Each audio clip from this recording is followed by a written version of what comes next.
have done too dark of a black. So we'll have to wait and see how that turns out. But how am I doing today, bees? I'm doing good. I appreciate it. We are making dice like usual still.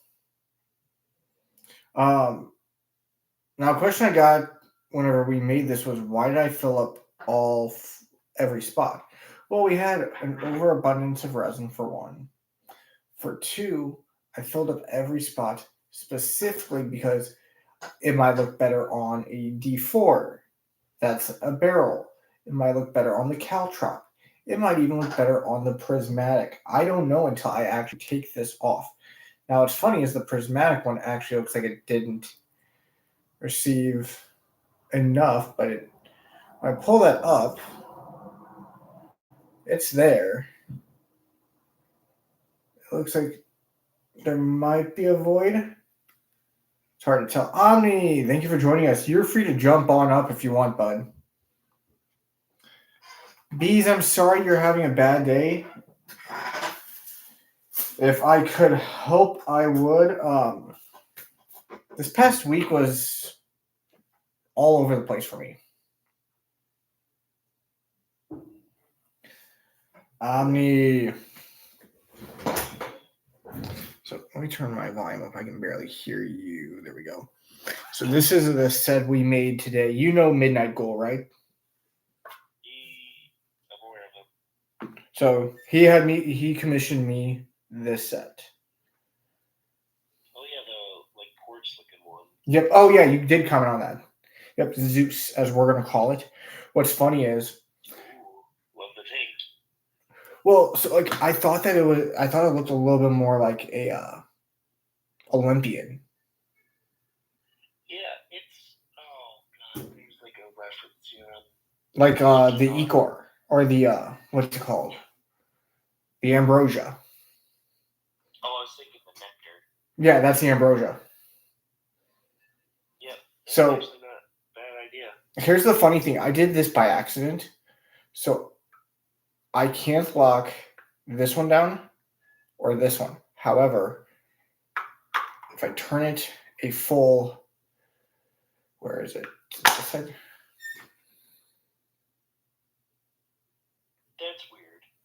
Yeah, not sure how it happened that way. I like that it does that because then it actually has a set way to lock it and shut. But I agree with you. It's completely weird. We are right now.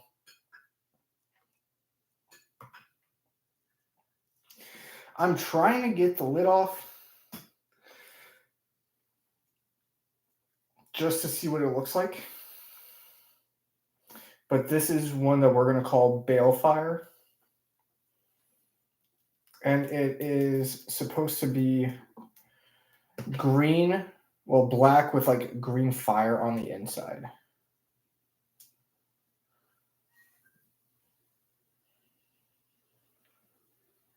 Oh, I hate that your bedroom fan stopped working. No. I've had that. At least mine worked, but I got one of those oscillating fans, and the main bolt just randomly dropped out of it at one point, so I had to catch the head of the fan before it tipped over. Oh, yes. Tried fixing it, didn't work, so I'm like, you know what, to hell with it. And I just switched it out for the other one I had. So, I mean, we got the green effect going. It didn't do what we wanted, and I better not take any more out. Otherwise, this is not going to actually do what we need to do. I need to put that back in because even though it's squishy. Is it possible that you can make like a casting kit that's like see-through? So that way you can watch the resin cure and still get like a visual effect that you can visually show people? I would have to see if there's some clear silicone, because this might be clear silicone that we're using right now, or what they consider clear silicone. But yeah, this one failed. So we're just going to take everything out now because we need this mold anyway.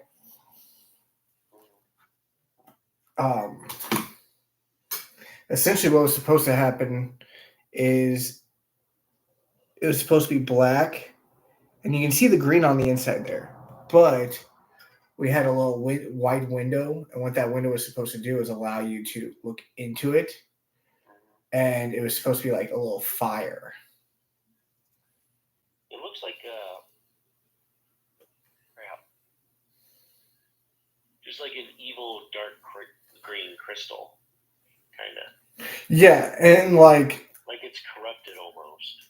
Yeah, I see. I see what you mean on that. Like the Caltrop. Let me see if it did on it. It didn't even do it on there. I think I just didn't wait long enough for the green to actually be used. Yeah, this is complete. This resin that we're working on, taking out. This is. Oh, there he is. It's not that it's really dangerous. It can be. I mean, if he's licking his hands, yeah. Yeah, if I'm licking my hands or anything like that, then he's in trouble. But more so, I just need to get this dice out because it's cured. It's just, it's not fully cured. If that makes sense, because like, I had a question regarding resin.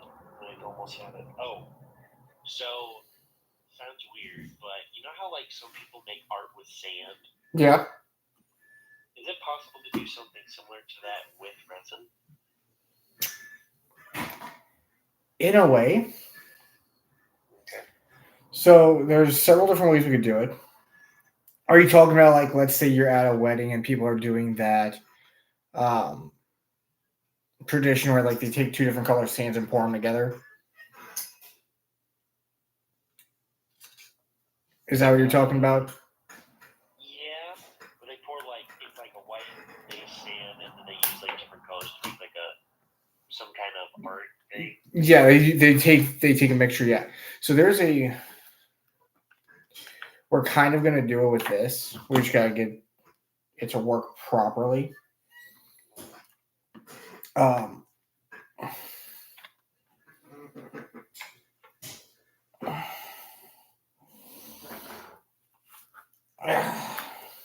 But we gotta clean this mold out first so we can use it. That's the bigger issue because with my tests, I like to use this mold because it's got the multiple different D4s. That's to me gives me a good indicator of like how everything is looking. Okay, so like this is almost exactly how it's supposed to look. I don't know if you can see it on there, but you can, like where I'm looking, I can see like the cloud of smoke that I was trying to get off with the green. More or less from the angle I was seeing, it looks like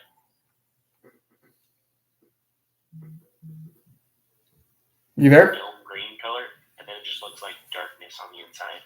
Yeah, so it was supposed to be black on the like mainly black, but the inside was supposed to be 3 different levels of green. So like we had a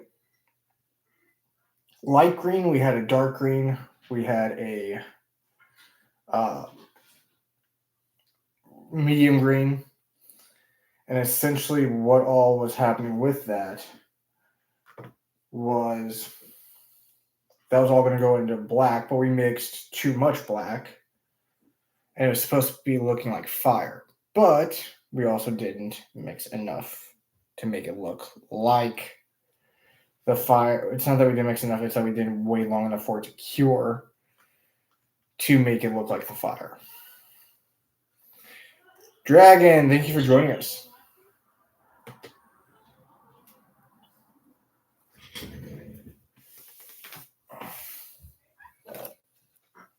I'm just procrastinating, like cleaning some stuff, and also plan the measure, plan out how to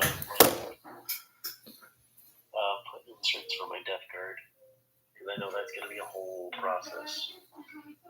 Yeah. I just really don't want to do it, but I got to at some point, so I need to do it. So It's just like, that's tomorrow's. That's No. Omni's problem tomorrow. I get you right there 100%. I'm dealing with similar right now. Where I'm just like, do I even really want to make another set? Tiger, come here, buddy. Come here. Come on. Come here. Come here. Okay. You got resin.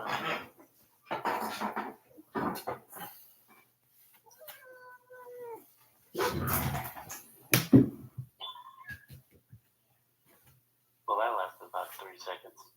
Yeah, he's not a real people person. You learn dice making faster, you waste too much. That's a ban right there, Big Daddy Dragon. No, I knew you were joking. I could tell instantly. I didn't get a chance to read it until just now.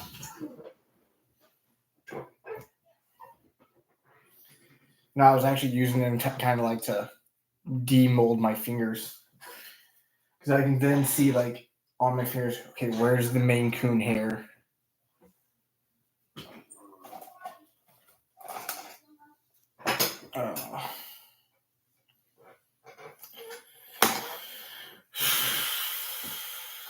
Well, you want back up? No, I'm debating if I want to make another mold tonight. Because, like, I'm getting to that stage where, like,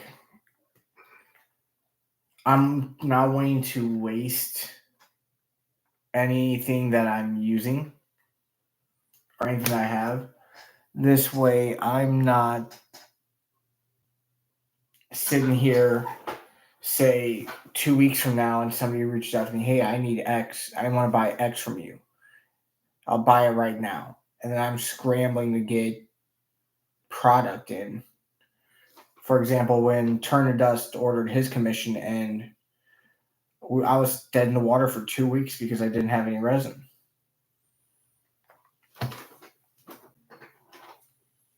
So it's like, do I make another set? I mean, we just got this week. I've learned that depending on what I make, it can either last me 1 week or it can last 2 weeks, the resin entirely. So, I mean, I go through that the most. See, that's the problem I have with, like, wanting to get into certain things. I'm too worried about wasting materials. I mean, because one thing I wanted to know is if, like, say I take, like, some of the GW sprue I have, like, I'm hoarding it like an idiot. Because I'm thinking, I can just buy a 3D printer and then I can use it as filament. Turns out, in order to do that, I need a recycler. Recycler, very expensive. Oh, yeah. Like $2,000 if I'm not remembering me correctly. Nope, you're 100% correct. I could get away and with the funniest thing with GW. Be like, oh yeah, that's 100% GW plastic. You can't not deny it. It's your plastic. No, and here's the funnier thing about those recyclers. All they are is one big grinder. They don't even flow back in. You literally have to regrind it and then heat it up to a solid for it to feed back through. Yeah. Like, they're so weird. You really like the Pew Pew dice. We actually have a name for them. They are the Gunslinger. So, here's how the Gunslinger dice are supposed to work. Now, I'm going to use this one as an example. This one, however, has some defects, as you can see, on the actual heads. Turns out there was some residual resin from before stuck on there. Just buy it by the 80-gallon drum. Oh, yeah, let me just get 80 gallons worth of resin and hardener. Totally doable. I mean, I'm already paying $30 for 32 millimeters, 32 milligrams. But so I have a question. Is it possible? Okay, this feels like a weird analogy. Is there like a way of like doing like cooking spray on like the silicone mold, so that way it doesn't stick? Yes. Have So- you been doing that? So how do I do that? So Yeah. it's really just Vaseline. Really? Yeah. So when you're making a mold specifically, when you're using silicone, what hobbies you talking about? Any hobby really.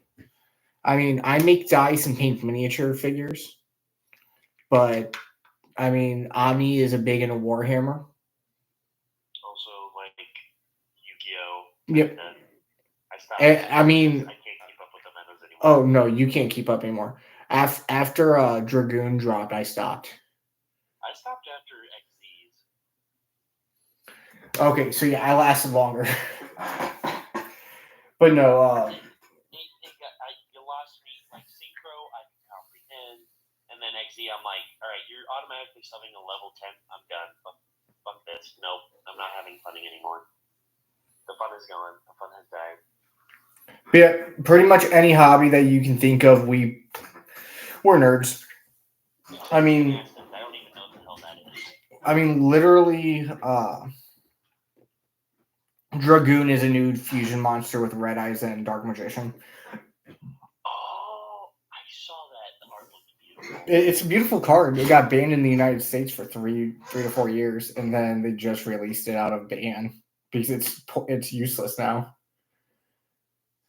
Because let me guess, it was banned because it was overpowered, and now it's basically just Well, no, so crap. it was either banned in OCG or TCG, one of the two, and then it was legal in the other, but it was limited to one. Master Duel came out. Master Duel outright banned it. And then for 2-3 years, because Master Duel has only been out 2 to 3 years, they finally released it from being banned, and now it's useless in the current state. But yeah, King of the One Piece official. I mean, it's really any hobby. Like I said, I have an affiliate that literally sells Pokemon cards. Yeah, unfortunately, in my town, like hobby stores die because everyone who lives here is basically an old person. It might as well be Orlando, minus the tropical part. Oh, you're just right next door to us. You know how it is. Like St. Louis has a few, but not many. Like it's just this is a retirement town. Yeah. Like there's nothing to do because nobody wants to do anything except for just be. I'm old. Why are they playing music in the Walmart at 8 in the morning? Like, Dude, I'm right there with you.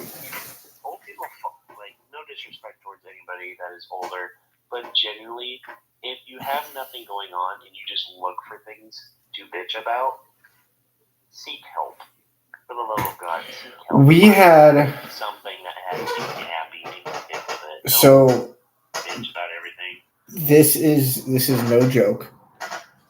I asked one of the local game store owners because they used to be closer to where I live, down in Arnold, Missouri, and then they moved up to St. Louis. I'm like, hey, why'd you move? Their exact words were, they were departed, forced out. If you catch my drift. Think sailing up to Boston, and they were given the option: you can either take your stuff and leave, or we're gonna make you leave. That's creepy. Because they were not paying safety fees. They were getting bullied for lunch money, and they're like, "What the? Yeah. Is this the 5th grade?" Oh yeah. And I asked them how they were doing up in St. Louis. They're like, we bought a bank because it was the only place they wouldn't touch. They bought a what? So there's a condemned bank in St. Louis. They bought it. Like literally their Magic the Gathering cards, like anything that's over $1,000 worth, is in the vault.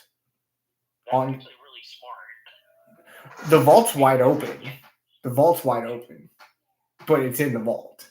I hope to God, like, if someone like tries bolting out of there, like, you just shut the steel cage and be like, you know, like, put the card down, put it down on the table, I'll let you out. You got McDonald's. No, and that's the funnier part is that they've actually done that. There was a person at Oh my God. No, I'm not even kidding. There was a person that got belligerent because their Magic the Gathering tournaments are done in that vault. That's smart. And it's actually kind of cool too. Somebody got belligerent during it. Slammed it shut. You know what? That's just what you deserve. If you're gonna be a dick at a tournament, fuck off. I think the very first tournament I ever played at, it was just for fun, and the guy was complaining that, like, dude, what are you doing? Because I just made a mission. I literally pulled a Joe Wheeler and made a mishmash deck of, like, cards that I thought were cool and kind of worked. Sort of, but not really. There was no balance to that deck at all, aside from like 3 cards I needed to draw on the first turn, activate, and then just summon up. Oh, you summoned Time Wizard. Oh no, I was using Mega Rock Dragon. I just need to banish like a rock type monster with a certain amount of attack. Yeah. Or defense, and its attack defense becomes that.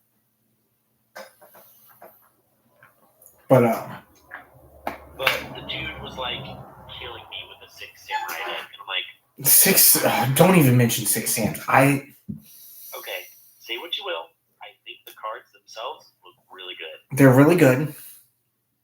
They hit me with a combo, and I'm like, the fuck is this shit? So let's go back to when you were talking about Xyz. There is an Xyz deck called Numeron. They are level 1 monsters. Okay. Oh no. That's not good. Their effect is when you play their field spell, you can summon all of them at once. And as long as one of every one of them is on the field, you can summon their ace monster, which is the only level 13 in the entire game. Wait a minute. Is this the one from that was like illegal technically to play? It's not illegal to play. As soon as you summon it, you win the game because whatever you attack, even if you have less attack points than it, your opponent takes the same amount of damage. But you gain life points equal to 1,000 times your level. Yeah, if I remember right, I watched the entire Zexal series and I saw that. It's Numeron Dragon. Numeron Dragon. Yeah, yep. And I watched it. I'm like, y'all made a card just for the anime, and I hope to God this never gets made. It was made. And they made it, and I'm like, you're gonna make someone unhappy. So the amount of players. So there's so many new decks that are like really like game breaking. So I play, whenever I do play Master Duel, I typically play what's called Dragon Link. So Link is a new type of monster that came after Xyz and Pendulum Summoning. Yep, the one that changed the entire format of the game board. Yep. So you know what? Yeah. I don't have to go into detail. I'm aware of it, unfortunately. I saw someone pull out a game. It makes so much sense. And once they moved it to where you didn't have to summon your extra deck monsters to that zone if there wasn't a Link's monster there, that completely changed the game. But I hate that. It's so stupid. So I want to summon a couple of them, not just No, you can now. You can. You don't have to play it there. They like 3 months, like after the first 3 months, they changed that rule. They realized that wasn't going to work. I would say this. Now, I know it's what they've always done, but put the fucking ritual monsters in the goddamn extra deck, for fuck's sake. I'm right there with It's you. the only special summon monster that doesn't go in the extra deck. And it bugs me. I don't know why, but it bugs me so much. Well, I mean, you got some special summon monsters that can only be special summoned, but they're effective monsters. Yeah. They're not like ritual fusion or anything like that. Yeah. Well, no. You got pendulum monsters too now. Yeah, I don't technically count those because they are just a new. How do I want to phrase it? They're not really like a typical monster that you would consider like, because pretty much anything that goes in the extra deck requires 2 monsters to create. Yeah, and you still so let me give you an example of why they consider that a special summon and why it's both an extra deck and a non-extra deck. One, there's extra deck pendulum monsters. Yeah. But also, when you say pendulum summon a pendulum monster, so you put a pendulum level 1 and a pendulum level 9, you can summon anywhere between 2 and level 8. Right. So you place a pendulum level 7 from your hand with that. If that monster gets destroyed, it goes face up into the extra deck. Okay. So what that means is then you can pendulum summon. You can either pendulum summon from your hand or any face up pendulum monster that was destroyed and is in your extra deck. Is there ever a time where they're face down? There is 1 or 2 card effects that will make pendulum, and now these are cards that have been banned, but there's 1 or 2 cards that will make them face down. The other time where they are face down is if you do not summon them properly, such as like not pendulum summoning. Like say you summon a pendulum monster, like special summoning. Yeah, so you just regular special summon it. It won't go up there. It'll go right to the graveyard. Okay. No, so Dragon, I know you said you like our pew pew dice. We're actually calling them the Gunslinger, and this is actually how you are supposed to use this dice box. So as you can see, like right now, that's locked in. Now I can fit my pinky in there, but you put that on the table and you lift that up.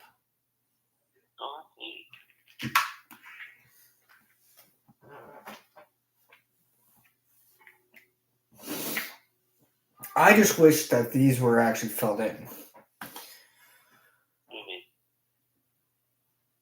That's the only reason. That's the only thing I wish would happen. Now we are going to start making more dice, more. We're going to start trying some new things. I had this idea a while back. Fathomless Warlock dice. What is that by chance? So the Fathomless Warlock is, think of a warlock whose patron is a sea-based entity. Think like Cthulhu or the Kraken or anything like that, like Davy Jones. Okay. That would be, and like you are a sailor, like this is the easiest trope that people do with it. You're a sailor, you die out at sea. They give you the option, hey, I'm going to bring you back to life, but you have to do my bidding. You're like, yeah, sure, I'll do it. And then you come back to life, and next thing you know, there's what's the word I'm looking for? So you come back to life, and the next thing that you know, you have all these like water-based powers. So So I thought about making a dice set based off that, where it would be tentacles, because one of their main abilities is they can summon a tentacle to attack for them. Interesting. But I can't find any tentacles. You could have someone commissioned to print them. Yeah, but then I gotta make the mold of them. Oh, silicone. That's what I was like. How did I get on this tangent? Silicone with the Vaseline. So anytime you do use silicone, what you're gonna do? The transition started going from tentacles to Vaseline and silicone. Jesus Christ. Well, we started with silicone, and then we somehow got to Yu-Gi-Oh, and then we somehow got to D&D. Welcome to Distractable. My name is Mark Black. No, but what I'm gonna do, or when you're using silicone for like say you're gonna make a mold, you put the dice, like I'll use this as an example. You put the dice all face down one way. You want to try to make the highest number. Yeah. What you want to have that facing up. So when you pour the resin on top, it covers that, and when you flip it over, the one face is showing. Yeah, that's probably the trickiest thing you can try and do. Yeah. So after that, when you flip that over, any silicone you pour on top of that, regardless if you got a key or not, is instantly going to stick. So what people do is they take Vaseline and they smear it all over the mold. Inside. Yeah. They cover up the dice. They cover up any keys they made along the edges and along the inside of it. And then they take a rag and they just wipe down the face of the dice. Then they pour another layer of resin up top to get that lid. Okay. And then they lift that out once that's cured. So okay, I just realized something you could do. I don't know if it would work. So you're making this like deep sea from the depth tentacle reaching out towards the 20 when it's a nat 20, right? Yeah. So the way I'm thinking probably doesn't work because I assume the resin would mess up in some shape or form. So I'm thinking you pour a base layer, say it is like jet black, so like I don't know how okay, just quick question. When you roll a D20, are the 20 and the 1 exactly opposite of each other? Yes. Yes. So all of the dice should have the highest number and the lowest number, besides the percentile. And let's see about the D10 and the D10 because of how it's shaped, and the D4 if it's a caltrop just because of how it's shaped. Right. So with the D20, how I was thinking is like you pour a little bit of resin to get it started, and it's like black, we'll say, and then you let it cure for a little bit, and you don't want it solid quite yet, but you want it to start before everything else, so you can have everything ready to go. And then you start putting in, say, a little bit of the new resin with the tentacles jutting out a little bit. So say it's like, no, I don't have a, let me see here. So say it's about half a centimeter. Is how, you know what, let's say the tentacles themselves are like, about a single centimeter tall. I'm listening. I'm just trying to find. But then you put in So you have the base layer, and it's starting to cure. Yeah. Put the tentacles facing upward, and this is like slightly brighter, so you give the illusion of depth. Mm-hmm. And you keep doing that over time, so it's like able to hold the tentacles still. And then you can add like, I don't know how you would properly do it, but have some kind of like darker, like it as if it's like the being's essence is also pouring out a little bit. No, I know exactly what you're talking about. We have a set we made this week. See in here? Because that's kind of what I'm thinking with like that sand art technique. So that way you have a base that started like an actual. That's pretty much what I'm thinking. Yeah, so what this is. The black is the D20's one, and it's a fail. Yeah. And if it's a perfect, then it's like this, you were screwed. Yeah, so what this is this is where we worked with the honey bit. So, this. Huh? One with the eyeball. Yeah. Yeah. Oh, I was like, I'm not gonna lie, from until you like showed that closer, I thought the dice was shattered. No. Like it had a bullet hole. It just shattered like I'm like, how did you do that? No, this is a better example. That'd be sick. Yeah, so that's pretty much what I'm thinking. Yeah, so that's kind of like that's kind of like what we're trying to do with the next one, except for instead of just layering it, we're going to be using pipettes. And we're going to take it and we're just going to spin it around. Oh, yes, that's exactly. I was like, I don't know if there's a way of like doing it so it would like, I guess dribble is the word I'm going to use.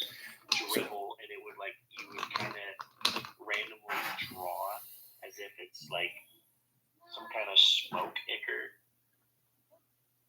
Yeah, pretty much.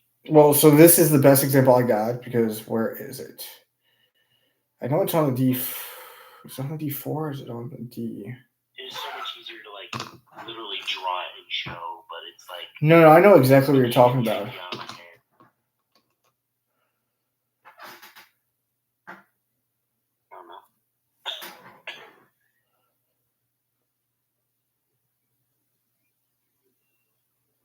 So dragon, that's actually a common misconception. It's not that it would mess with the rolling. What you want to do, because you can put anything in dice. That's just the common misconception, is that it has to be resin. Because like these roll perfect. These roll perfectly, and they're not resin. Like the rings aren't. What you want to do is you want to take take whatever you're putting in the dice, put it in some resin first, and then put it in the dice so that you can actually get it going how you want it. Otherwise, it'll just sink to the bottom. Yeah, because for the longest time, I bought this one-sided dice. I love it so much. It's like this amber. Actually, hold on. I think I can use my camera. Well, it's strange. I can't find this one. Yeah, it's this one. So if you look inside the actual ring, there's like a little bit of a smoke cloud coming out of it. That's because we use the honey effect on that.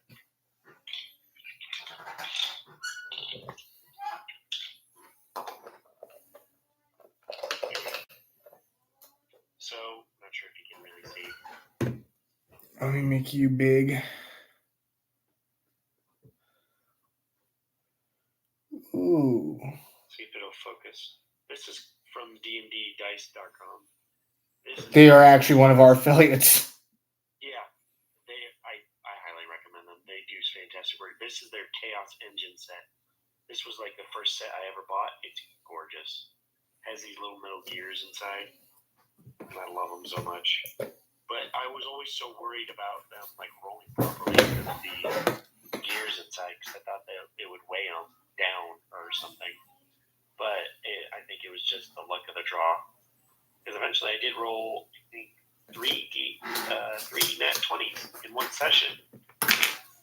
Finding a dragon of all things. You'll definitely get some situations like that. Yeah. Taking a big turn back. But no, as long as you dip them in resin first, you're not going to have any issue with any inserts. If that was the case, every single dice would have to have been made by Blinks that has an insert. As well as there would be no way to actually do liquid core. Because to do it's one of the things that's just really hard for, because when you're thinking about it logically, you would think, oh, if there's something inside the dice, it would add technically to it. That's how most people think. Yeah. It's not incorrect. No, it's not incorrect. It does it so like at the most. It's more like it's suspended. Yeah. More or less, but here actually, if you do want to make me big again, I did find a perfect example of the face thing. Hold on. Boom. Yep, that's what kind of the effect we're going to be doing. Yeah, and I just noticed this. It kind of looks like a sparrow. Yep. Bird. The dice I bought were heavier on one side. Dragon, that could have been So tricky. Was that from how do I word this? Was that from a manufacturer, or was that from just like somebody off Etsy? Because that could have been just them rushing the dice. Because what ends up happening is when, say, I'll pull the eyeball dice out again.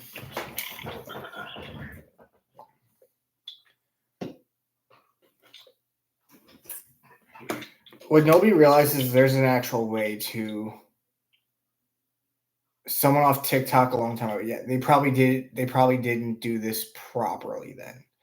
So, like, for instance, if it had to be resin, there would be literally no way for anybody to do liquid core, because liquid core requires a glass ball on the inside in order to even do it. You'll never find them as resin. It's always glass. Let's say this, for example. More than likely, I can roll this. And I got a 7, which is not on the opposite side. 8, 2, 5. I completely forgot this. 6, dark. 5. So the reason why. Now we did roll a couple extra 5s. Now that could be weight. But the other thing you gotta remember is, as long as you take whatever you're inserting, like say the eyeball, you dunk it in whatever resin you're using first, and then you put it back in, you'll be fine. You just don't want to place it, like say pour all the way up, drop it in, and go, I'm good. You want to pour typically half or more of the resin to where that's going to suspend. Then you want to take whatever you're putting in there, dunking it in the resin, putting it in the mold, and it should suspend. It shouldn't drop. Now, another way that's going to prevent the drop is also something such as a what's on the tip of my tongue? Pressure pot. Everyone keeps saying use a vacuum chamber. They're cheaper. No, don't use a vacuum chamber if you're making dice. When you use a vacuum chamber, that's actually going to pull all the resin out of your mold. So, for example, let's say I have this in a vacuum chamber and it's full of resin. It's going to suck up the lid to where it can get some air and go through. Yes, liquid cores move when they roll solely because of these right here. So all a liquid core is a glass bead like this, filled with water and glycerin and mica powder, and capped off with UV resin, and then put in. You still got to put it in the clear resin or whatever color resin you're using first. Because just like with me inserting the eyeballs, that could still sink. So when you add this to the resin and get a little bit of resin around the edges of it, that now suspends itself. Interesting.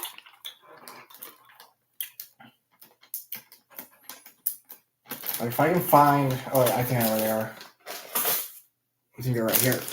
Like, this is a good example because we didn't put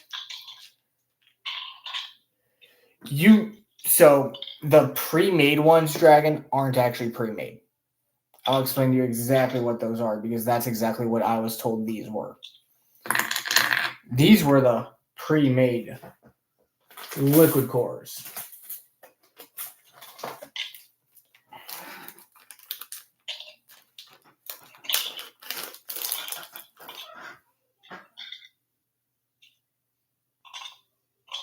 This is what they call a pre-made liquid core. I guess I don't see the difference. The difference is this is half of an eyeball, and these are made for like doll eyes. Oh, yeah, that's not. Yeah, no. Pre-made would mean it was inside the ball, right? Yeah, so pre-made would mean like the ball's already made. Now you could probably get somebody off Etsy to make them, but they're going to charge you an arm and a leg because it's one of the harder processes to actually get right. Probably, yeah. I mean, it sounds like you're literally trying to make a tiny version of a snow globe. Yeah, that's exactly what you're doing. And you can put different stuff in it. You can put glitter in it. You can put mica powder in it. I've seen people use alcohol inks. There's a lot you can put in. But it definitely takes practice to get down. We've got it, so when we actually do get it down, we can do it. But I'm not going to keep wasting that because I have to do equal parts glycerin and equal parts water, as well as a splash of isopropyl alcohol in there to prevent it from freezing. Oh yeah, you gotta try and figure that. Yeah. But I mean, this is an example of like what would happen if you added an insert without mixing it into the dice or into the resin first. So it just sinks to the bottom. Now, even though it sinks to the bottom, that's a 7. This might not be a good example. 5, 3. I'm trying to get it to where it shows a different side, but this one's clearly unbalanced because this is all odd numbers. Yep, all odd.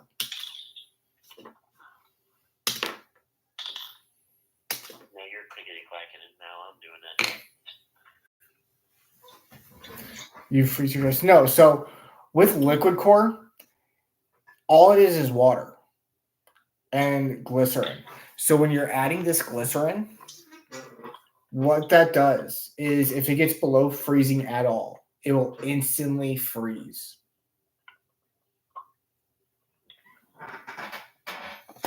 So regardless if you have, like, I'm trying to think of a way to explain this.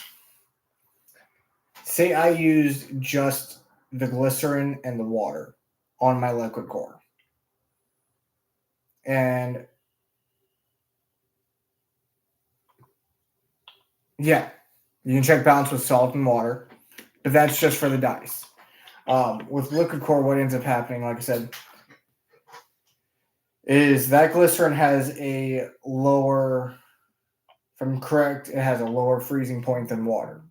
It's like water's 32 degrees Fahrenheit. I think glycerin's like 36. So as soon as it gets to like 36 degrees, it starts to freeze. But once it gets down to 32, it's completely frozen. That liquid core is not going to spin until it thaws. You good, Ken?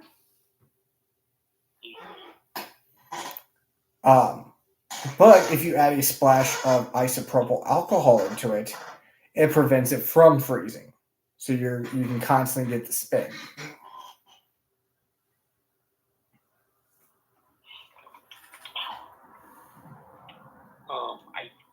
I've been so tempted for like a long time. There's an Etsy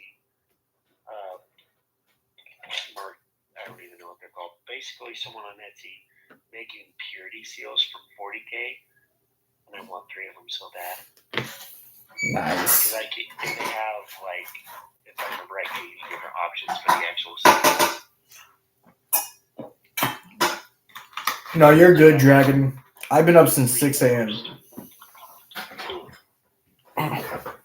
Yeah, little man walks into my room at 6 or at like 4 o'clock this morning. Daddy, I had an accident. Uh-oh. I get up, first thing I do is I put him on the toilet. I say, hey, go to the potty just in case you gotta go again. He says, okay, he goes on the potty. I'm feeling his bed, there's nothing wet on his bed. I turn the light on, there's no spot. So my first thought is, what is he saying is wet? And I'm looking, and it's before he even sat on the potty. I'm like, where are you wet? He goes, on my bottom. My first thought was a blowout. Just, he didn't get to the bathroom in time and he got sick. So now my worst fear has officially came to light. And I'm like, no, do not tell me that's what it is. What is it? So I slowly take his pants off to help him. And I'm sitting there and I'm like, bud, I feel that your pants are wet, but you don't have anything in your undies. And he goes, exactly. That was my thought. I was like, the back of your pants are wet, but you don't have anything in your undies. I'm like, how were you laying when you woke up? He's like, I was on my back. This kid sweats so hard.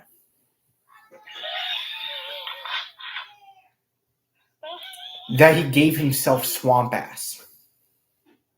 Oh, yuck.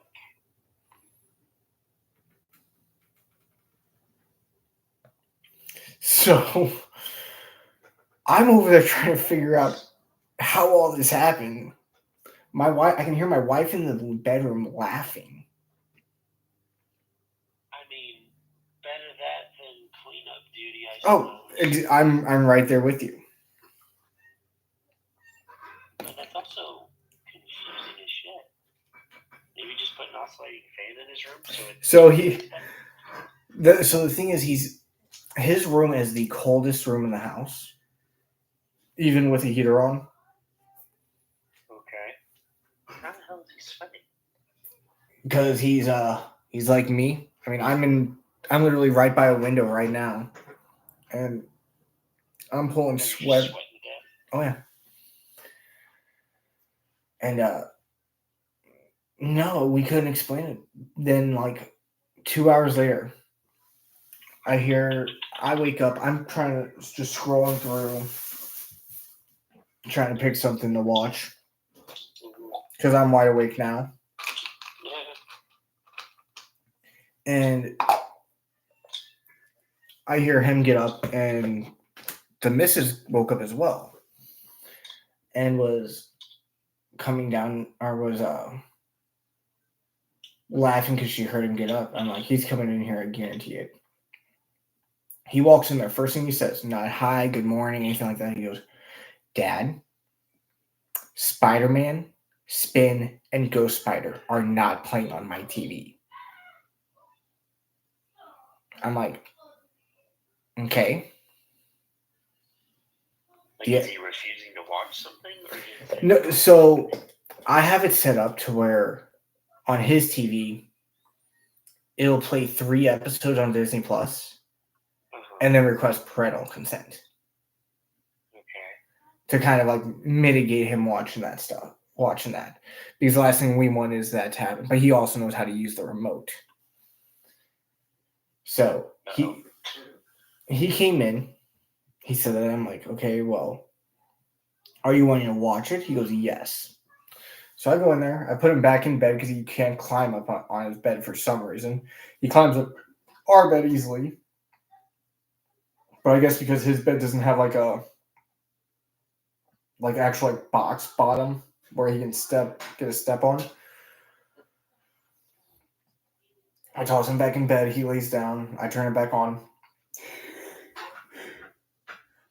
I get back in, and Mama Scarecrow's in there, and she goes, "It wasn't playing, Dad." I'm like, "Shut the hell up." That's how my morning started, and then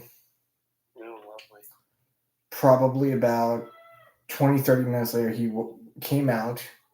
He said, I don't want to watch my TV. I want to watch your TV. I'm like, well, I'm not watching Spidey and His Amazing Friends at 6 a.m. I was like, I got no problem with the show. I love that. I love the show because it is a good show. I won't deny that. If you have, it is exactly like that. Like they literally just released a new season that has the Lizard in it. And instead of going through the whole like storyline of Dr. Connors becoming the Lizard, it's already the Lizard is the Lizard. That's probably the same. Yeah, we're not going to go into Friendly Neighborhood Spider-Man. We're not. You didn't hear? Oh, wait, is this the new one you're talking about? Yeah, the one that everybody's discussing. So, if I remember correctly, I think Dr. Connors is a woman now. So, Dr. Connors has always been a Scottish or Irish man. Yes. He is now a black woman. No, not an issue. Now here, I will say this. I do feel like it is pandering, but not to the extent of what you just want this specific race. I am always of the belief that if a character is made a specific way, regardless if multiversal or not, it needs to stay that way because that's what the creator decided. Now, I gave an example in a chat because somebody brought it up. They're like, well, what about Storm or Black Panther? I'm like, well, Black Panther's already been white like 3 times. He's been white? When? The 80s. They, really? Yep, it wasn't T'Challa. Never heard of that. Yep, it wasn't T'Challa. It was his half brother who becomes White Wolf, who then Bucky Barnes takes over that mantle. Okay, this must be some under the radar shit. I had never heard of this. It was. You remember how much backlash Sam Wilson got for becoming Captain America in the comics, like to the point where they actually killed off Sam for like 6 years. It was essentially the same thing. I do not read the comics. Okay. Animated series person. Yep. So this is solely comics. Gotcha. I brought that up, and they're like, "Well, what about Storm? Storm's whole thing is she's from a tribe in Africa." I'm like, "Yeah, she is. Yeah. Anybody can be born in Africa." This is true. This is also true. I was like, that doesn't. I was like, her whole like. I was trying to explain the character of the character of a character. Some I will give them, like the Bradleys. I don't know if you know who the Bradleys are. They're linked to Captain America's backstory. So during World War II, Steve Rogers was not the only person that had super soldier serum given to him. Was this the dude from the Falcon and the Winter Yeah. Soldier? Okay, yep, I know you're talking about them. I did look into it on my own. I So- thought it was interesting. Yeah, and they're like, well, you can't have a black Captain America because then or black Steve Rogers because that negates that power struggle of do I help him because it's the right thing or do I help him because or do I not help him because he's African American and it's the 40s? Yeah. And I'm like, I give you that. However, they've made Steve Rogers black in an alternate universe. I've never heard of it. These okay. these We also do have Hobie Brown and Miles Morales as Spider-Man. yeah. They're not the same person, granted, but still. No. But like I explained to him, because this was actually like this isn't the case of like White Wolf taking over as Black Panther. This is actually Steve Rogers, named Steve Rogers, becoming African American in the comics, to the point where the power struggle that the Bradleys had with the Rogers wasn't do I save him because it's the right thing to do, or do I save him because, or do I not save him because it's the 40s, it's black? It was, do I save him because it's the right thing to do, or do I save him because we are the same race? It was still a power struggle. And I explained that to me, like, okay, I see where you're coming from now. I'm like, yeah, I have no issue with, because like I'm Native American. How many besides Kahori, and I'm not including Echo in this. Completely not including Echo because Echo has always been Hispanic. I don't know who that is. So Echo is a what are they called? It's one of the Hell's Kitchen fighters. Similar to like she's one of the founding defenders in the comics. In Hawkeye, she was the mute girl that Kingpin had taken over. Okay, that's the one live action. That's the one MCU show I did not watch because I didn't think it was important. It is.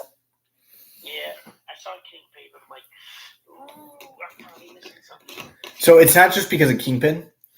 It leads more into Yelena's backstory, which leads into the Thunderbolts. It leads into what's her name? Kate Bishop's story and why her taking over the mantle of Hawkeye was important. And like the point I was making to this person was, to multiple people in fact, was it's not who's trying to come up. Eat, pain, sleep, I'll let you come up, buddy. How you doing today, bud? I think he's there we go. No, like the point I was making to this person was it's not that it's the character themselves. Like it's a mantle, like Black Panther is a mantle. Captain America is a mantle. Spider-Man's a mantle. That's fine. Make a character that for representation for that. Hobie Brown, like you said, perfect example. In my day job office at the moment, I saw that it said you wanted to come up as a guest. I was like, oh, okay. If you want me to, I can try to see if I can remove you. I've never. Let me do this disconnect. If I lose you, I'm sorry. Unless you're wanting to be up here, I can't really tell. But Miles Morales, perfect example. His culture leads into his story, which leads into him becoming Spider-Man. Keen at some point, and no stress. I was just making sure you were good. Thank you for joining us. I appreciate it. But somebody brought up Storm and how she's from Africa and everything like that. I'm like, well, yeah, but her whole personality is that she is one of the few mutants that, one, doesn't believe that there's anything wrong with them, but also, two, do not see the humans as a threat, and three,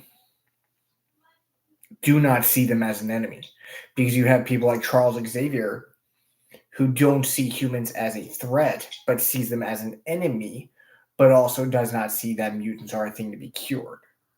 Then you have people like Eric Lenscher, who sees them as a threat and as the enemy, but also says that there's nothing to cure. Yeah. She's one of the few people that actually has a good personality within the X-Men community. Rogue is a great example. Rogue sees the mutations as a disease throughout all of the iterations. Anytime that the cure is brought up, she is one of the first ones in line, and has always been depicted as one of the first ones. Dragon, you can't exactly blame her with that power. No, and you can't. It is such a difficult power, A, to control, and B, socially, it just ruins a lot of things. Oh yeah. Dragon, you have a good night, bud. But they were bringing up Storm, and I mentioned that's a fair point. She is born in Africa, but once again, anybody can be born in Africa. She is worshipped as a goddess in Africa. Yeah. I'll give you that one a little bit. I was like, however, what I'm going to say is going to be a little bit not confrontational, but what's the word I'm looking for? Controversial. I was like, the moment that they make Storm a overweight white man, but still give her the same powers, same backstory, everything like that, because of the fact that anybody can be born in Africa. Doesn't matter what race you can be born in Africa. The whole reason that that tribe thought that she was a goddess wasn't because of the color of her skin. It was because of the fact that her powers actually made it to where she was viewed as a goddess, because she gave literally this song by Toto. I forget the song, the Rains Down in Africa song. Bless the Rains Down in Africa. Yeah. That is literally about Storm. I mean, okay, say scenario, but Wolverine, people would call him a demon, I guarantee you. Just on the ferociousness of his nature, what comes out of his arms are just literal claws, and he's feral. Like most people would call him a demon, a monk, a beast. Yeah. Same thing with beast, literal. Yeah. Most of the stuff would be like, it's just like a simple group seeing a woman being like, make it rain, and the clouds are like, okay, and just make it rain. Like, and when she's like, all right, clear the sky's clear immediately. I would say, even as a guy from the Midwest, Nightcrawler. Carlos made a perfect example. Nightcrawler. Yes, he's blue. His father is literally called the Demon because he's literally named after a demon and is read as a demon. Azazel. I was about to say it's Azazel, right? Yeah. But he's Christian. Yeah. Okay, when I first learned he was Christian, I thought that was first thought. I thought that was hilarious because based on his appearance, I'm like, oh, that's mildly comical considering his situation. But then because I watched X-Men Evolution and he was just German, like he wasn't Christian or anything. He was just the blue fuzzy elf, and he had a Germanish accent, and he was Mystique's kid. Yep. And I'm like, okay, cool. I've seen it, and I start after seeing that they did the reboot for the 80s series. I watched the 80s series. I'm like, oh, he's He's Christian. Okay, this is ironic. Yeah, it really depends on what. Like, that's the biggest argument I'm having right now with people over this, because it's her. They completely changed the name. Kurt Connors is now Carla Connors. Huh?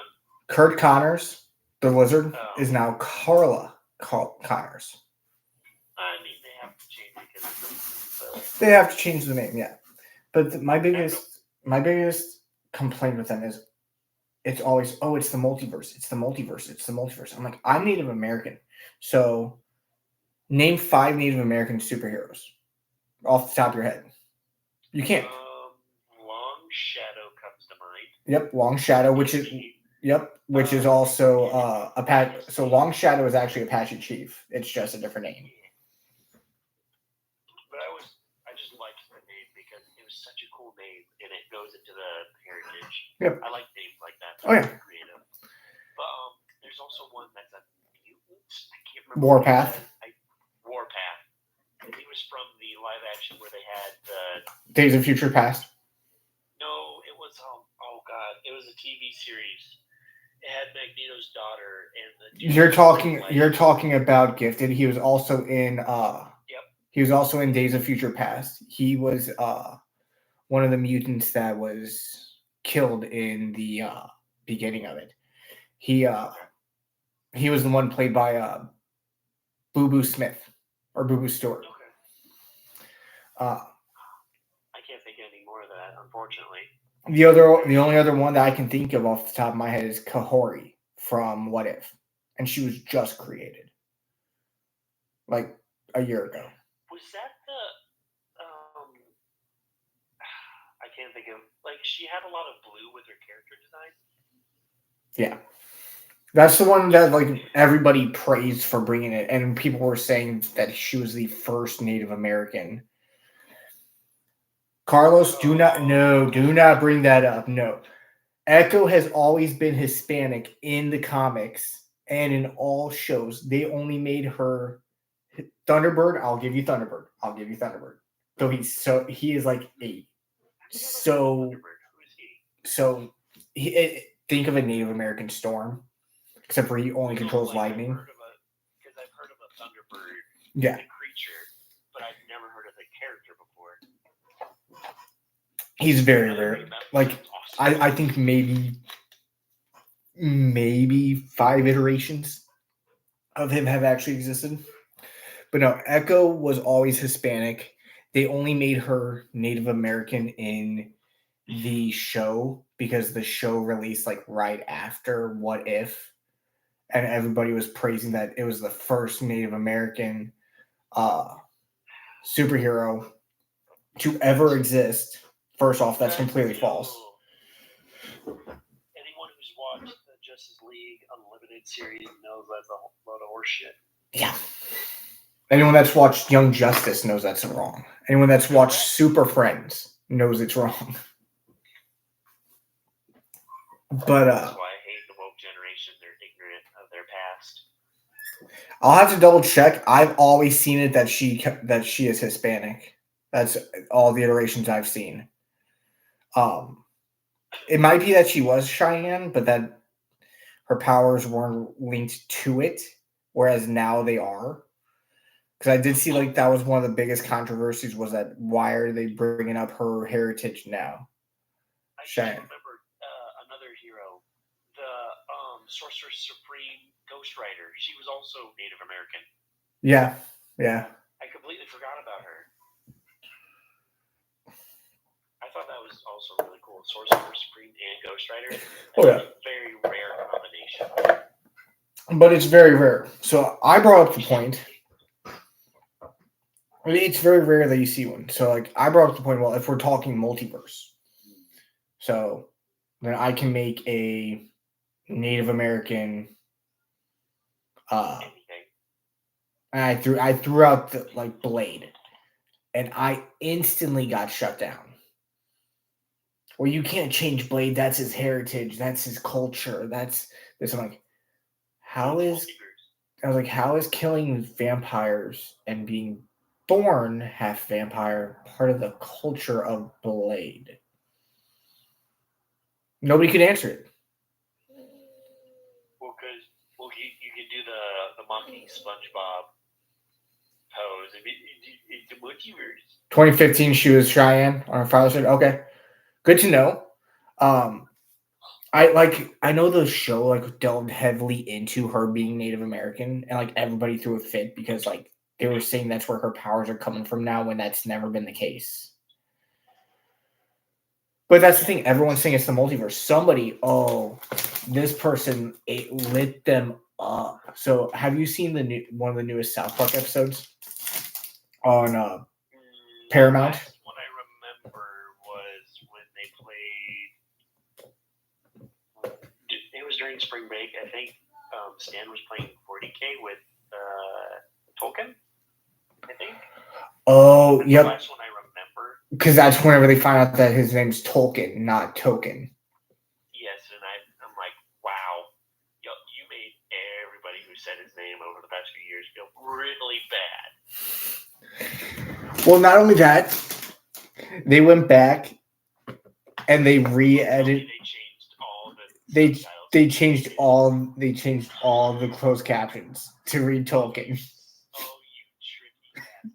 You clever, tricky bastards. But then there was actually people showing evidence that it was always Tolkien, like literally video evidence from like the original movie on VHS. Mm-hmm. And I'm like, okay, we're all just stupid now. Yeah. But no, I mean, I brought up the fact that what if we made Blade Native American? It's multiverse. But the reason I brought up South Park is because they did. I don't know if you are familiar about what they're doing with Paramount and with HBO Max. So, new seasons. Is they doing that like weird mocking thing where like they all turn to women for whatever reason? So that's what I'm getting to. So with how South Park works now is the actual season will air on Max, but the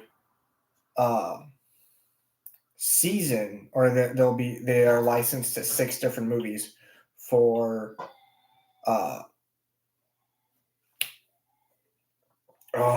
they're licensed to 6 different movies on Paramount Plus. And the Paramount Plus one, Cam, thank you for joining us. One of them is called Into the Panderverse. And it was supposed to be a play on Into the Spider. It was supposed to be a play on Into the Spider-Verse and Disney as a whole. They later came out and said we just chose the name because everybody was doing Into This or Multiverse of This, and it fit. So they chose to call it Into the Panderverse. And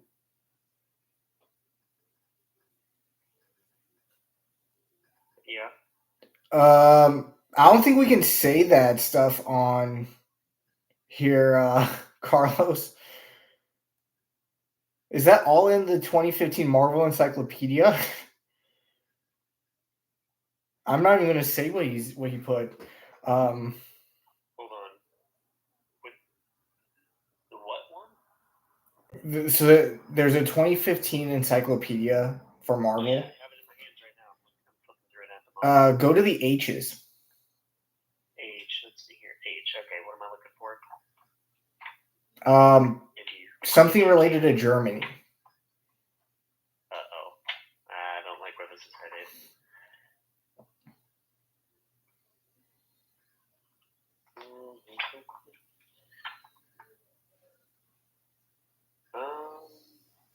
To Germany, you say? Let's see here. It starts with H. Is it the opposite of Shield? No. Okay. Hyperion. The lettering would be HA. Okay, that helps. Page 169.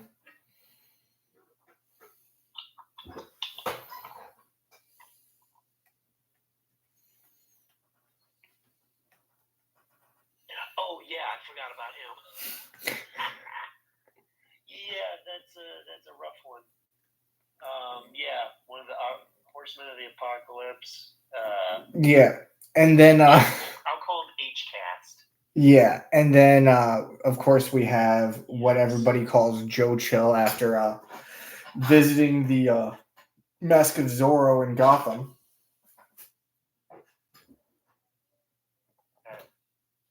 Wait, what do you mean? So Joe Chill is the one who killed Thomas and Martha Wayne. Yeah. So if he killed Thomas and Martha Wayne, what does that make him? Murderer. Okay. Now think about this. He didn't kill Bruce. What is Bruce? Child. Okay. And when a child doesn't have parents anymore, what is he? An orphan. Okay. So you could say that he was an orphan. Maker? Yeah. Oh. I don't know if I was allowed to say that. So I'm like, that one's a little bit. I mean, there's a whole character called Widowmaker. I mean, true. I just wasn't like that one. I was like, am I allowed to say that here? I mean, but fair. So Into the Pandaverse, how it starts off is literally all the male characters are female now, and they're all different races. Cartman is a black woman, and the whole thing is him literally saying to the girls now, not the therapist, the girls now. And it's not just that it's not like they just put blackface on Cartman. This was literally, they made a whole new model for all the characters. I've seen the clip. I was so confused on what was happening. So female Cartman is sitting there talking with female Kyle, Kenny, and Stan, and going, there's a whole different universe out there where everybody's, the opposite gender, and I'm a fat little angry Yahtzee and all of this stuff, and they're like, no, you're progressive, you're not that way, and he's like going off on Kyle still. Well, she's going off on Kyle, and then Cartman had the dream that he was her in his timeline, so that caused them to actually switch bodies. And when I say switch bodies, I don't just mean like their minds. I mean like she went to his universe, he went to hers. So somebody with Cartman's progressiveness. Oh, Jesus Christ. In a very progressive and PC universe.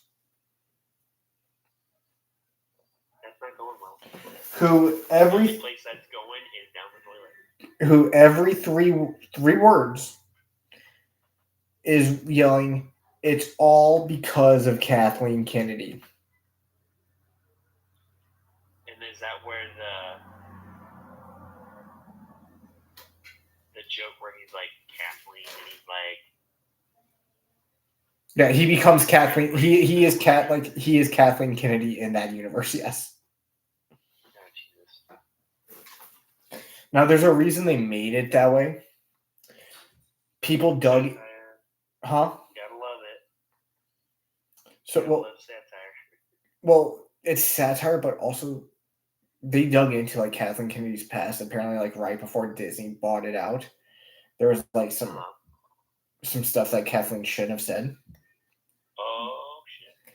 Let's say that it's along the lines of well, let me rephrase it. It's not what Kathleen said. It's more the way how she said it. Similar to how Kara got fired.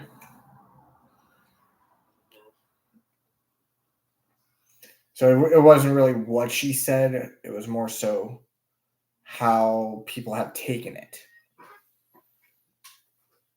So that's why they made her Cartman in that universe. Because it was not very progressive. But somebody when they first started showing like clips of Carla Connors on one of these Facebook groups literally posted like an exact clip of PC Principal saying, "No, that's Cartman," and it's literally female Cartman standing there, and she goes, "No, I'm not," and she goes, "No, it's Cartman. It's multiverse. I mean, you gotta understand, it's multiverse. It's still Cartman." And everybody lit this guy up and was going off on him. And I'm like, he's not wrong. I mean, that's exactly the argument we're having right now. Yeah. I don't know. I'm gonna just get this out in the open. The whole South Park is nailing the whole pandering topic. Probably how everybody else sees it. Stop doing it. Like, be progressive if you want, but make actual characters that actually have depth and not just like, oh yeah, we're just gonna anti-whitewash this shit. Well, it's not even just whitewash anymore. I mean, prime example, they took all comic book characters that were gingers, African American, automatically. Jimmy Olsen in the CW, Starfire in the Titans series. You're actually right there. Kurt Connors, Osborn. Well, yeah. I was gonna say Kurt Connors. I don't think works because he's not a redhead. He was in the comics. He was a redhead. Really? Yep. Originally he was a redhead, but then they switched him to blonde because it was easier to ink. Oh, like I said, I watched. But Osborn, I mean, in the Spider-Man animated series, so from the '90s, so he was just brown hair. Yeah. But no, Osborn in Friendly Neighborhood Spider-Man. Mm-hmm. Everybody's going off on it now that didn't like that people were saying it's pandering because now they made somebody who with a disability black. Now this person was already African American. I want to get that out there. It's just his disability was albinoism. Tombstone. Isn't there a Black Lightning villain like that? Superman or Spider-Man. Tombstone. I forgot about Tombstone. In Friendly Neighborhood Spider-Man, Tombstone is literally going to school with Peter Parker. Right, that's right. I saw it because he's a regular guy. He's Peter's age, roughly. Yeah. Oh God, what is his name? Lonnie Johnson. That's right. At least I think I got the last name. I know the first name's Lonnie. Because I remember Lonnie and the guy who works with Jay Jonah, his editor, I think, were best friends in the 90s series Spider-Man. Yep. And it's because of him that Lonnie became Tombstone, because he tried to save him, but I think they were being chased by the police into a chemical plant, and then the inevitable, Duncan X chemical, whatever it is, and became different. Yeah. Like you said it perfectly. I have no problem if people want to be progressive and create characters for any race, gender, sexuality. That's fine. I have no issue if you want to take a mantle like Spider-Man, Superman, Iron Man. If it's written well and done correctly, no problem with it. Exactly.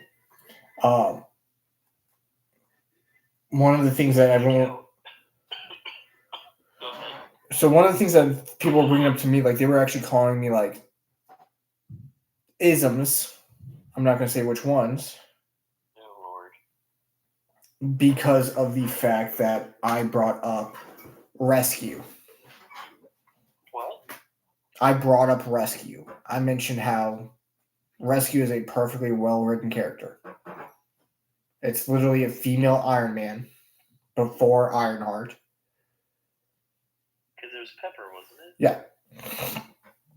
I was like, it made sense. I was like, Ironheart in the comics makes sense. Ironheart in MCU, not really. I mean, in fairness, like, it was just a really smart teenager who was kind of tinkering and did what Tom Holland's Spider-Man did. Made a makeshift suit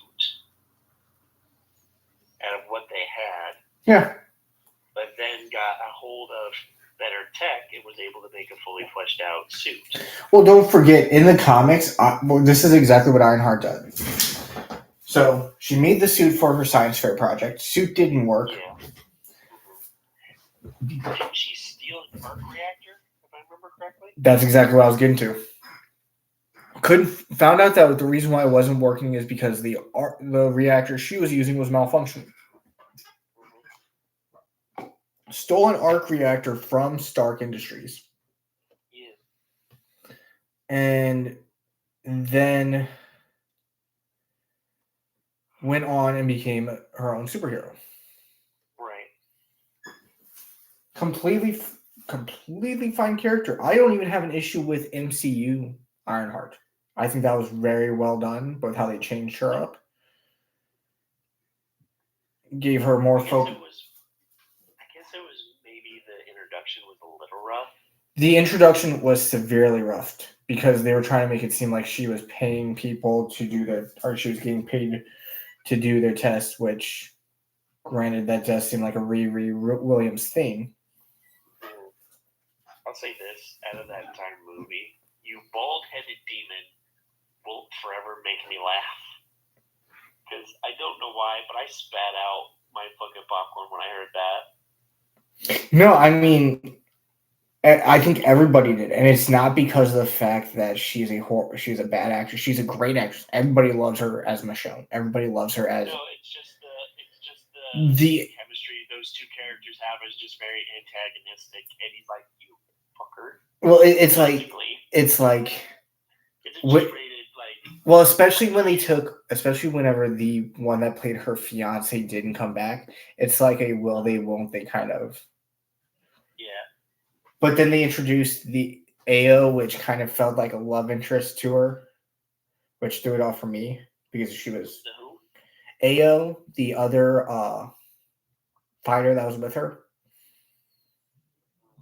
I don't remember. So it's the one that. It's been a while since I've seen Wakanda forever. It's the one that delivered Bucky's arm to him in Falcon. Okay.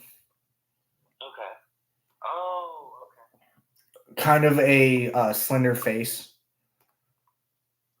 Like, really slender. Like, she looks like she could be Cleopatra based off of the carvings we have of Ramses III and all of them. Okay, I see what you mean. She's just one of the other Maharaja. Yeah. I might be butchering that name, but Yeah. That's what I'm talking about. Yep, exactly that.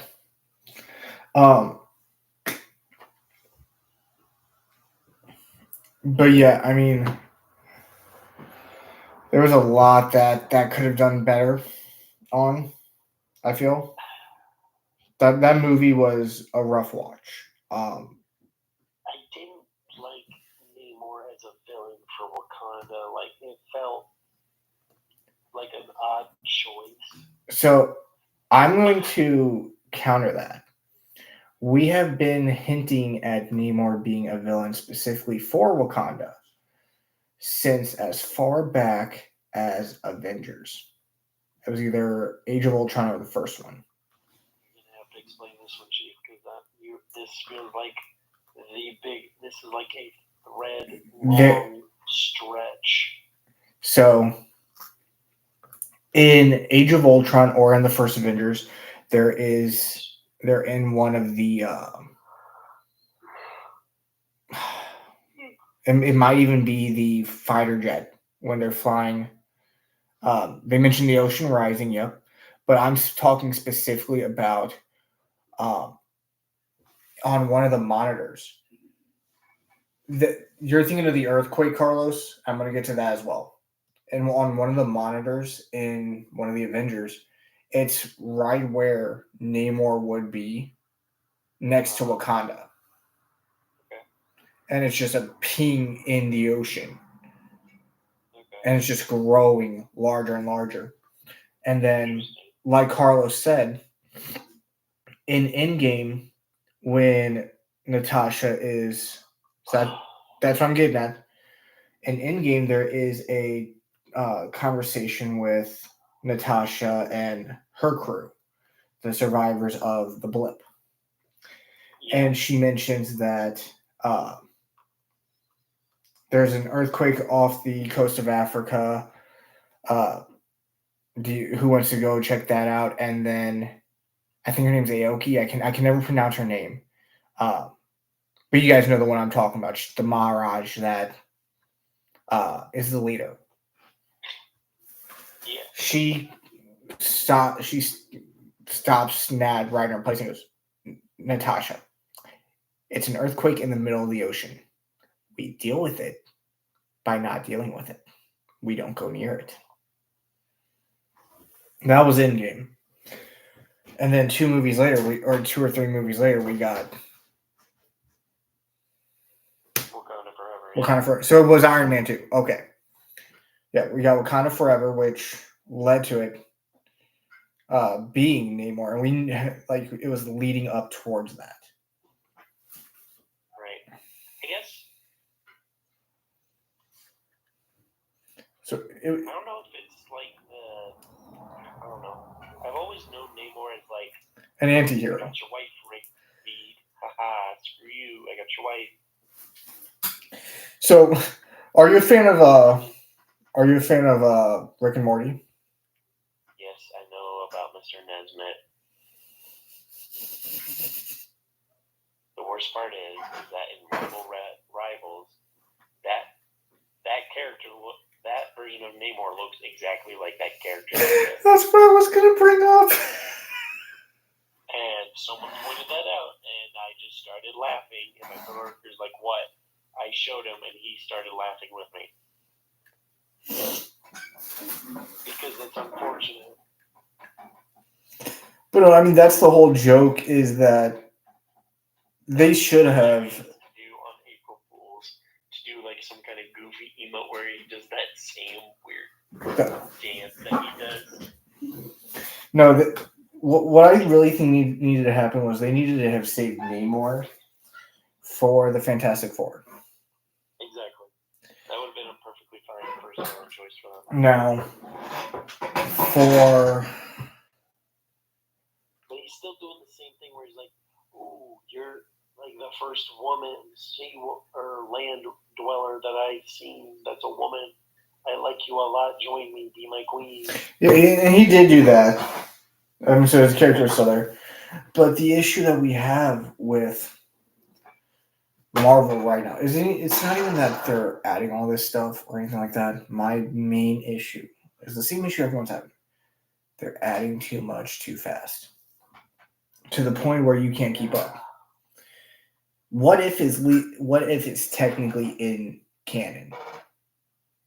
Like that. That's going on in the multiverse? Yeah, that's technically canon. Oh. I mean, I'll say this. I would be very interested to watch. Now, granted, this is probably the Walking Dead fan in me. Watching a Marvel's Zombies TV series would be really, really cool. Should I spoil it now for you? Wouldn't go well. No, that's in the making. Oh, really? Yep. They are canceling What If and moving over to Marvel Zombies. However, they are not sure if they are going to do a comic accurate Marvel Zombies, or if they are going to base it off of their rendition from What If. So, okay, if I remember correctly, everyone was pissed off because we could have had probably one of the coolest iterations of Ghost Rider, if I remember correctly. Which is a samurai Ghost Rider. Because who the fuck doesn't want to see Ghost Rider in Japan? Personally, I would have wanted Cosmic Ghost Rider, but we know they're not gonna. We know they're not gonna do Cosmic. Castle, Huh? right? That's Frank Castle, right? Yes. To my knowledge, yes. I could not remember. No, it might be Johnny Blaze. It's one of the two. Because I could have sworn he had the Punisher logo on his chest. I thought so too. Cosmic Ghost Rider's whole thing is that he went. See, Thanos, right? Yeah, he went to the past to Thanos as a baby, and chose not to. Interesting. So the whole comic line of Cosmic Ghost Rider is literally just Ghost Rider flying around in space, stopping people from harming baby Thanos. Interesting. Yeah. And these people that are trying to hurt him, they knew who he is? I'd have to recheck the comics. I don't think so. I think it's just more of people that want to just, space pirates like Yondu and all them.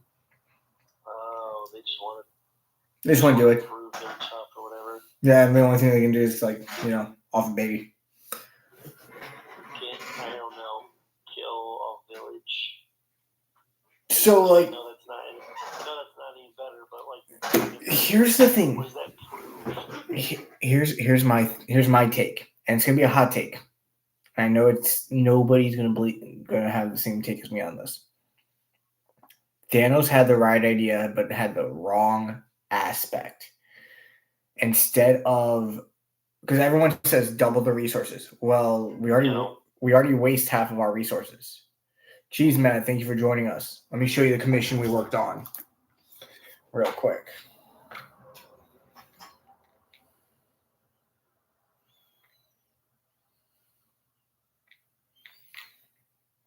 So, with Thanos, people say double the resources.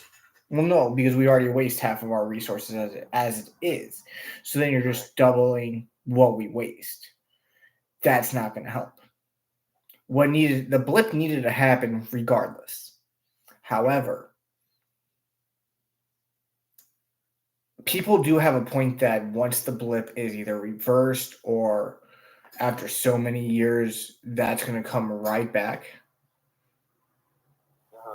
Carlos, I'm going to stop you right there. You're going to see why here in a second. So, use the snap, blip out half the universe. However, with the snap, put down a requirement that after X amount of years, if the population reaches X, the snap goes off again. So it's an offload thing, so it prevents an overload. Yep.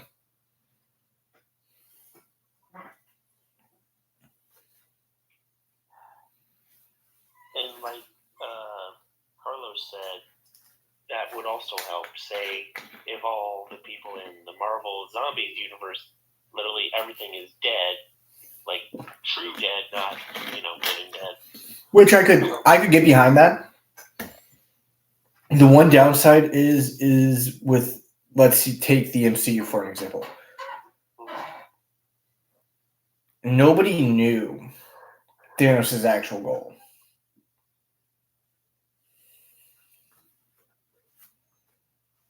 He was just trying to. So in the comics, Thanos' goal was literally, I like Lady Death. I'm going to sit here and woo her. How can I woo her? Oh, I know. And then in the movies, it was, I'm tired.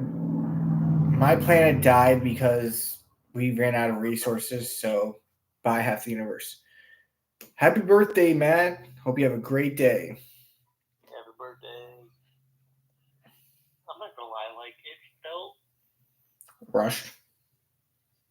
not rushed. The reasoning behind Thanos doing it, he didn't feel evil, and it's like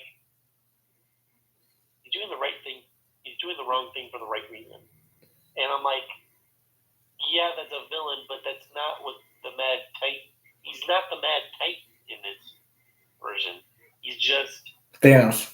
the depressed Titan, essentially. The depressed Titan. I mean, that's what he is. That is what he is.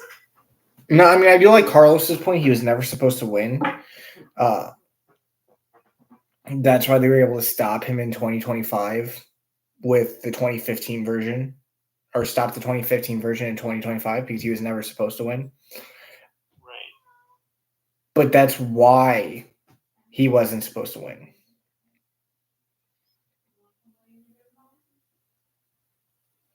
But also, I hate the fact that they didn't give him, like, or, oh no, I'm thinking of something else. Just say that, okay, the MCU's screwed up as is. The prime example, Eternals. Well, I will, so. That, because I looked up the original storyline for how that worked and how it plays into the comics. I'm like, they really butchered that, huh? So the Eternals, I don't think that it was more so because everyone blames the actors, everyone blames the scriptwriters. I think it was because it was rushed. It was good for a film, like Carlos said. However, once you start breaking it down, you're like, what's going on here? Because remember, Eternals was supposed to come out after Black Widow, which was supposed to come out after WandaVision, which was supposed to come out after Black Widow was originally supposed to come out after Doctor Strange.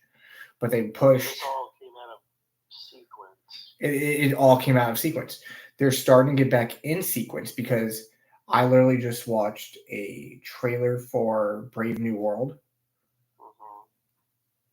There's a reason why Thaddeus Ross wants the Titan. That was stopped in Eternal. Like they actually show him going there to get it. I haven't seen that trailer. It's always been like Sam doing a barrel roll with the guy, and then it just shows Red Hulk throwing the shield into the ground. Yeah. Which I like that. It shows scenes. It doesn't show actual clips. It just shows one full half. This is a clip, but it's also kind of a scene. But they say a word in there that reveals why they're there. Think back to have you seen Deadpool and Wolverine? Yes. So think back to what they said. There was no Wolverine in the MCU in 616. But now there is? Potentially. Because the word that... No way. Oh, shit. I think I know where you're going with this. Is the X-Gene in that fucker? No, not the X-Gene. Because the X-Gene's already been released. Because, remember, Ms. Marvel is from the MCU timeline. And she's a mutant in this.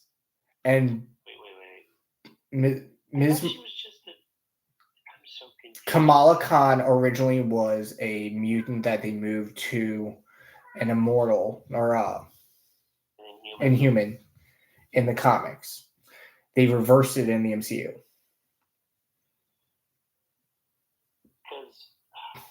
The reason they reversed it is because the Inhumans that they made, they took out.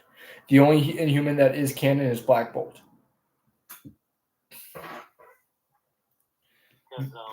You're talking about the live action series, right? Yeah, the live action series that they had for like 3 episodes and then they stopped.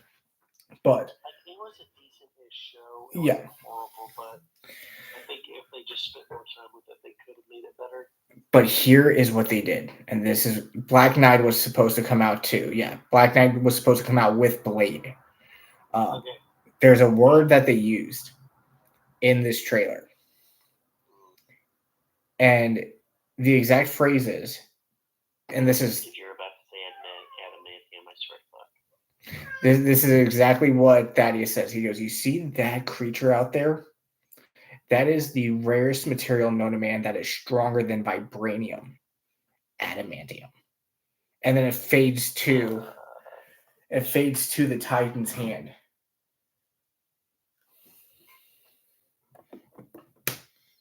Adamantium is coming from that Titan in the MCU. Meaning, right now, we do not have a Wolverine. Because I think I heard this was a while ago. They were trying to figure out who was going to be like a young version of Wolverine, and I think they said Terrence Egerton, the guy who played in Kingsman. He was one. So before they brought back Hugh Jackman, they were casting different Wolverines. They were wanting to find who could be one. The top... Man, I got one tiger out.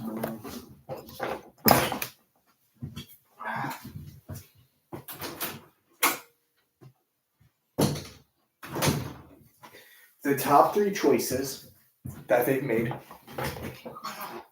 so far. Now, remember, this is all gone now. Yeah. So Cavill was not on the list. The only reason Cavill was not on the list was because at the time he was still contracted as Superman. Daniel Radcliffe. I remember that one. I thought that was an oddball choice. It was an oddball choice because we all associate him with a child. However, if you've actually seen him, because like he's like... The dude's ripped. Yeah. Like, he's got the hair. He's ripped. I guess it's just... I don't think I've seen him in any other film aside from... what is it? Now You See Me 2? Yeah. He was in Now You See Me 2. He was in The Woman in Black. And he was in Horns. Since then, he's been... He is also in a film called Akimbo. Yep, he's in Guns Akimbo. And then he is in a show called Miracle Workers. That's right. Yeah, that's a comedy with Steve Buscemi, right? Yep. Yeah. So Steve Buscemi as God is hilarious. So yeah, he was God. He was one of them. Taron Egerton was another one, and I want to say they were looking at Aaron Paul. That was the one that threw me off. All great actors. Aaron Paul was the one that threw me off because the dude's almost 50. Yeah, that could technically work in their favor because Wolverine is still supposed to be a few hundred years old but in modern era. But you also got to take into consideration that they were going to be signing on for if I remember correctly, a minimum 10 movie deal. Yeah, that's true. And with the current state that Tom Hardy was another one. Yeah, Tom Hardy was another one. But he signed on as Venom, which is what nullified his contract with that. But yeah, I mean, that's exactly what they were doing. But now we know that Hugh Jackman's back. So I'm wondering if they're just going to have him recreate his Weapon X days. I will say this. I love Hugh Jackman as Wolverine. I'm tired of him being in... He is like the Tobey Maguire for Spider-Man. The Captain Jack Sparrow for... Wow. Pirates. Johnny Depp as Jack Sparrow. Like the perfect cast for the character. But he's too up there in age. Correct. So I would think you try to find someone who has that same energy or you just kill that character off completely in the MCU because there's no disrespect to Hugh Jackman. You cannot keep doing this forever. Here's what I'm hoping. Forever. Now, this is what I'm hoping for. I'm hoping that, because remember what they said, Wolverine is not in the MCU. That does not mean that James Howlett is not in the MCU. That does not mean that James Howlett is not one of the first mutants to have a healing regeneration factor. That does not mean that he did not go through a Weapon X like program. That does not mean that his DNA is not in Weapon X to make Weapon 11. Okay, what is Weapon 11 again? Weapon 11 is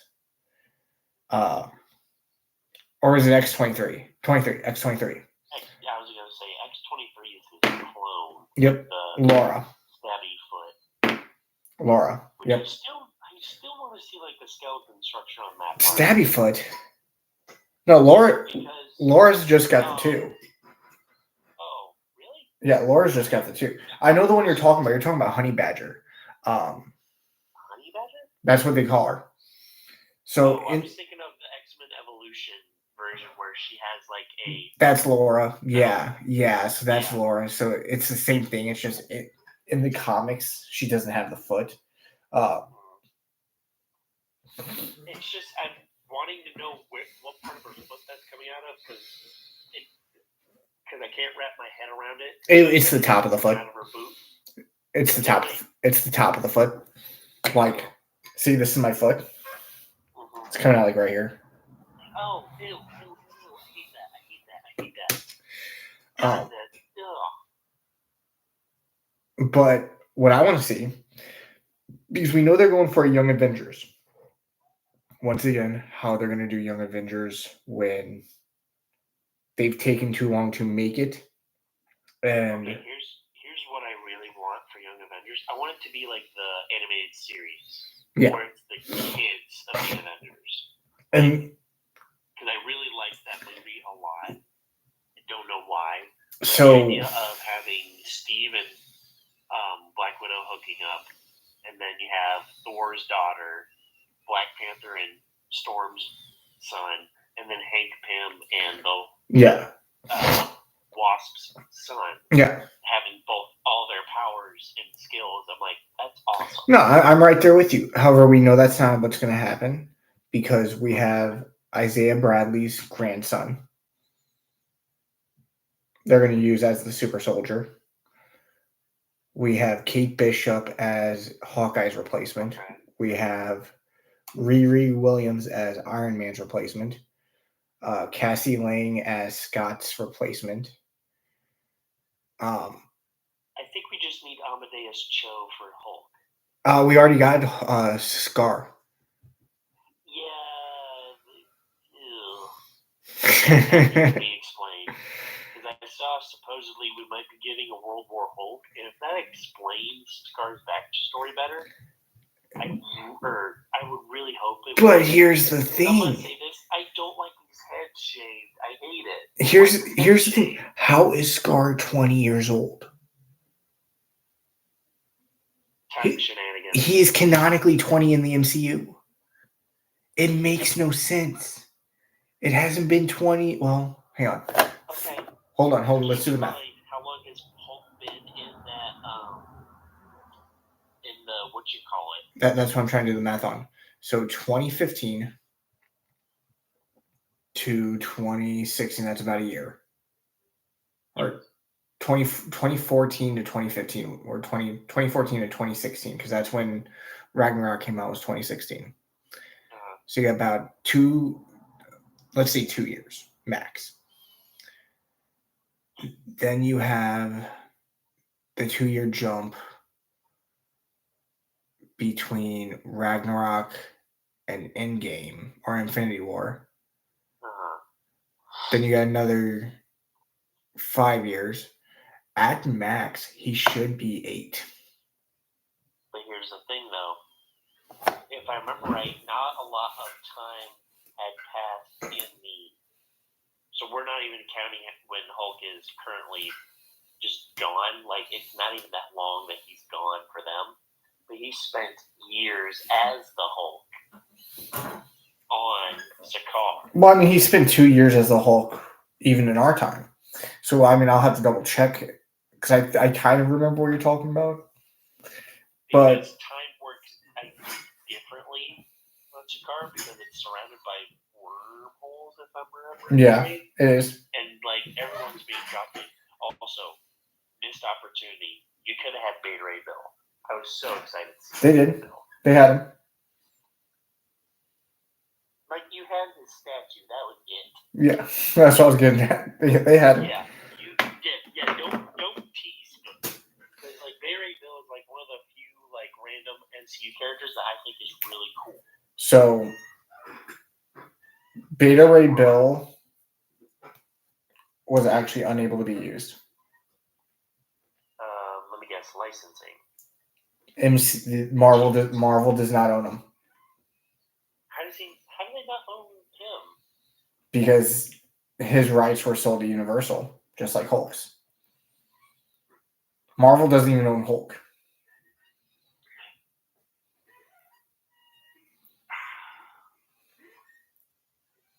So that's why ever since like if you actually watch well, that explains why we have not really any Hulk movies. Well, so that's what I was going to mention.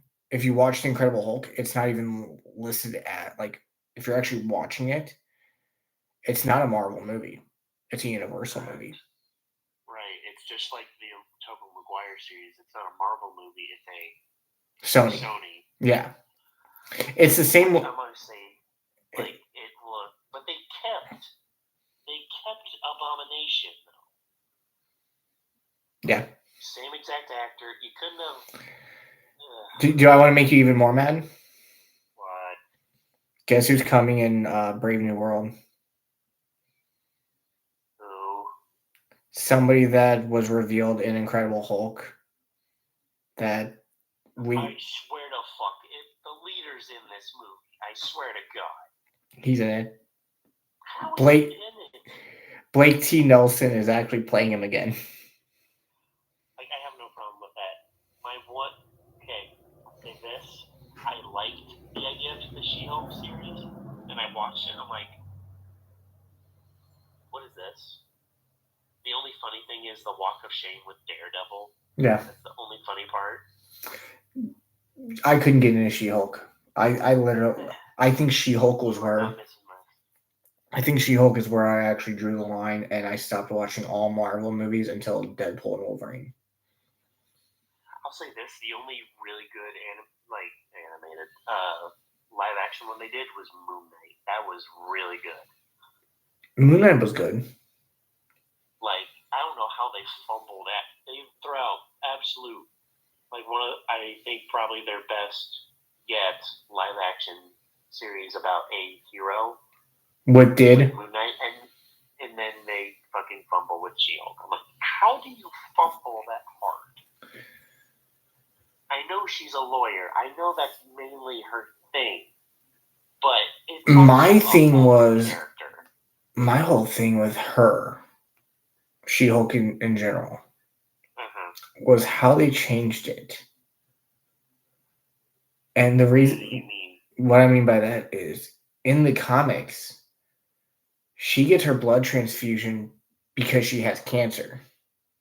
Okay, I do remember she getting a blood transfusion from Bruce in, like, the old animated series. For the Incredible Hulk. They literally have her... I think it was because she was caught, like, a collapsing building and she just needed a transfusion or something. I can't remember the exact thing. But that's why she's a much different Hulk. Because how did she get her powers again? No, she did get the same blood transfusion. She got a blood transfusion, but in the comics, it was she had cancer. So they did the blood transfusion on her, and it led to her becoming a Hulk. Whereas the blood transfusion in She-Hulk was, oh no, I cut my hand. Bruce cut his arm. I grabbed his arm, his blood got mixed with mine. I mean, isn't that not what they were afraid of with Stanley drinking Bruce's blood? Yeah. I still think it's hilarious that they made that reference in the Lego game, and then you get a Hulk Stanley. The only, and I'm going to be completely honest with this, the only one of the agents of Smash, Red She-Hulk, Red Hulk, Hulk, She-Hulk, A-Bomb. That's the only one I want to see. See, I'm interested, like, yeah, I really do want to see A-Bomb, because A, I want to see what his, like, character would look like, and B, I want to know how they would introduce Rick Jones, because Rick Jones is, like, a core part of, like, Bruce's whole story. Yeah, because, like, the animated, I'm going to reference the animated series again. No, you're... He is, like just at, he's almost as good as calming Hulk down as Betty Ross is. The only other one, so the only other one that calms him down as much as those two is Brock Samson. Or what's his name? Why does that name ring a bell? It might be Rick Jones. Dr. Samson, yeah, Dr. Samson. So it's the one with the very. Oh, the dude who during that one animated series, he was in the Cube and like all the Gamma mutants. Yep. And he got infected with gamma radiation. Yeah, his whole personality is his green ponytail.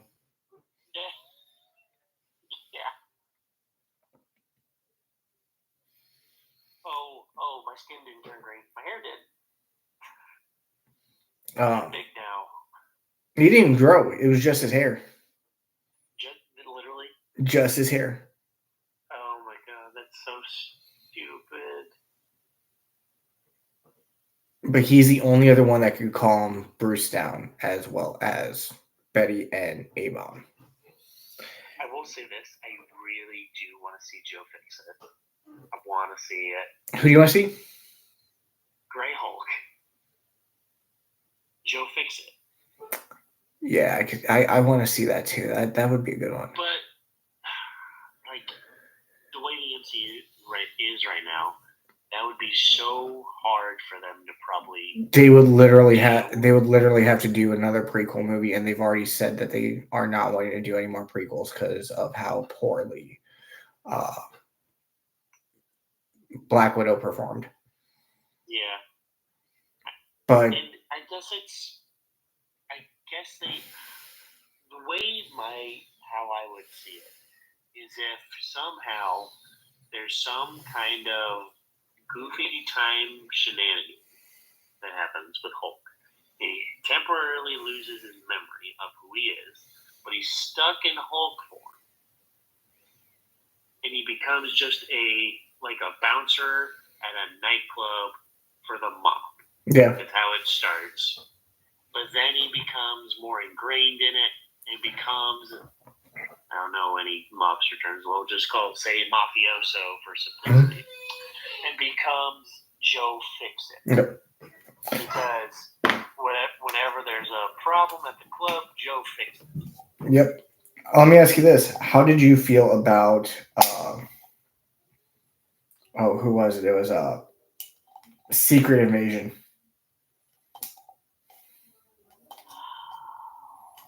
Oh boy, how do I want to put this? Starting with Captain Marvel, I had no problem with it being the Kree being the assholes, because they're normally the ones that are. Yeah, so I had no particular problem with that. But I'm like thinking about it, and I'm like, so are they never touching Secret Invasion storyline ever? But then they had the series, and I'm like, okay, they're doing this, so maybe some of them turn bad? And I was like, okay, they are turning bad. For the stupid fucking reason of, well, we don't want to hide in the dark. I'm like, okay. So your plan is to just overthrow the government? So how did you feel about I fucking hated Super Skrull in the MCU. well no I was gonna Fucking say hated that character. I was gonna say how did you feel about Rhodey being a Skrull ever since the Civil War? That fucks with my head too much. My question is, where's Rhodey? I mean, did you not watch it? I didn't watch it, so for everything I've read. Want me to spoil it? Go ahead. They find it. Okay, because everything I was reading was that no, he is never seen again. No, he is seen in the very last episode. He was basically everyone's stuck in these like close enough analogy like a pod, but it's like a neural Dampener. machine. No, they're like medically induced coma type deal, but it also got like this thing on their head so that they're able to transmit the memories to the Skrull that turned into them, and they stay that way. Okay. But what is it? With Super Skrull, I don't know if you know, basically had this machine. I don't know how to properly explain it. Basically, they can't copy superpowers like they can in the comics. Yeah. They can only copy innate abilities. So, for example, with Rhodey, he is a Marine, and obviously he has combat training. Yeah. So they're able to do that because he's trained it. It's a skill he learned. They could do that. They cannot do gamma radiation for Hulk because it would just be a regular Bruce Banner. They'd have his intellect. That's about it. They can't have Carol Danvers' cosmic power because that was after the fact. Yeah. And so on. They can, however, using, guess what? Bruce's blood, Carol Danvers' fucking DNA, I think, put it in a super machine and be like, hey, you get in the machine, we're going to give you superpowers. I'm like, oh. Is that how we got is that how we got Daenerys sitting there throwing Hulk arms? Yes. So stupid. Yes. So stupid. It was the stupidest thing, and I'm like, did they create, like, I've never heard of that character before. Did they create her solely for the MCU? So this character, also, I don't remember if she's still alive, technically, because they do kill the evil version of Super Skrull. Yeah. And I'm like, this is so, and also, if I remember correctly, I think they also added Titan DNA from Thanos. Of course they did. Well, here's my question. How the fuck do you do that when he's dust? He's literally Star Fox from existing. What? Star Fox, his brother from Eternals. Yeah, but they don't introduce him. So how the fuck would you introduce him? It was only in a series that didn't go anywhere near the Avengers. Because it's still part of the MCU. Everybody that's been in it can show up. So all they have to do is say, "Oh well, you know, the Eternals came back to Earth this one day, and they brought this weird-looking alien with them that's really good-looking. Apparently, he looks like a famous singer here on Earth." And next thing you know, he's like, "You know what? Here's my DNA. By the way, I'm Thanos' brother." Bye. Just reminds me when he said, he's like, what the fuck did he just say?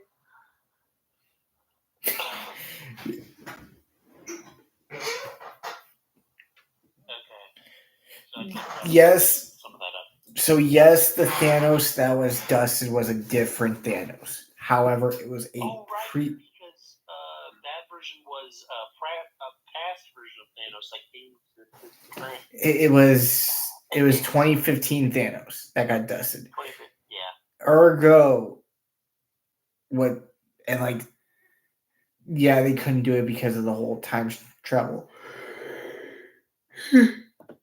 rules. But I mean, that leads to the question: if they couldn't go back in time and dust Thanos, why is it that future Thanos could come back, or past Thanos could come to the future and get dusted, but nothing he did before that changes? Yeah. Like, trying to understand the current MCU is so confusing. This is why I'm like, up until the moment that they start digging into multiverse, I give up. Well, I think it's more like they kept trying to do more and more creative liberties, and I'm like, no, stop it, stop. I feel like after Age of Ultron, they started trying to get a little bit more creative. I'm like, no. Like Age of Ultron, change how a character is designed. That's fine. Age of Ultron, I'll give them. Fucking story. Yeah, Age of Ultron, I'll give them because I mean, canonically, Hank Pym's the one that makes Ultron. Yeah, I was a little confused on that one, but like they had, if I remember right, was Ant-Man before or after Ultron? Ant-Man was literally a month after. Okay, I couldn't remember. They could have literally swapped those two and kept the timeline. Also, I don't want to word this.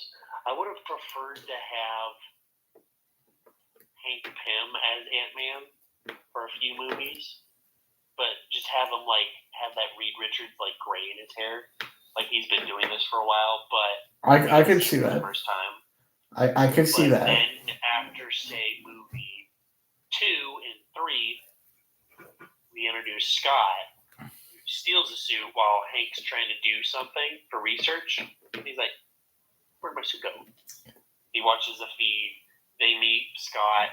They fight Yellow Jacket, and it still goes the same way. And Hank's like, "You know what, Scott, you can be Ant-Man." Yep. I think my time is Ant-Man. It's a good time to hang up the helmet. Yeah, very good point. That's what they should have done. You get 2 Hank Pym movies. Yeah. And then you still have Scott, but also Scott's the third Ant-Man. Who's the guy in between? Because I checked I thought he was the second. Are you sure you're not thinking of Blue Beetle? No, weird. He's the third Ant-Man. I checked and I double checked. I don't know who the second one would be.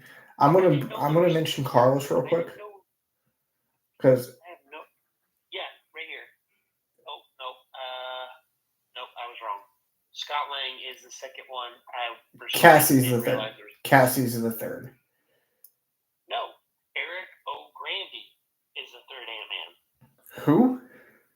Eric O'Grady. I've never heard of him. Member of the Thunderbolts. Was an agent of S.H.I.E.L.D.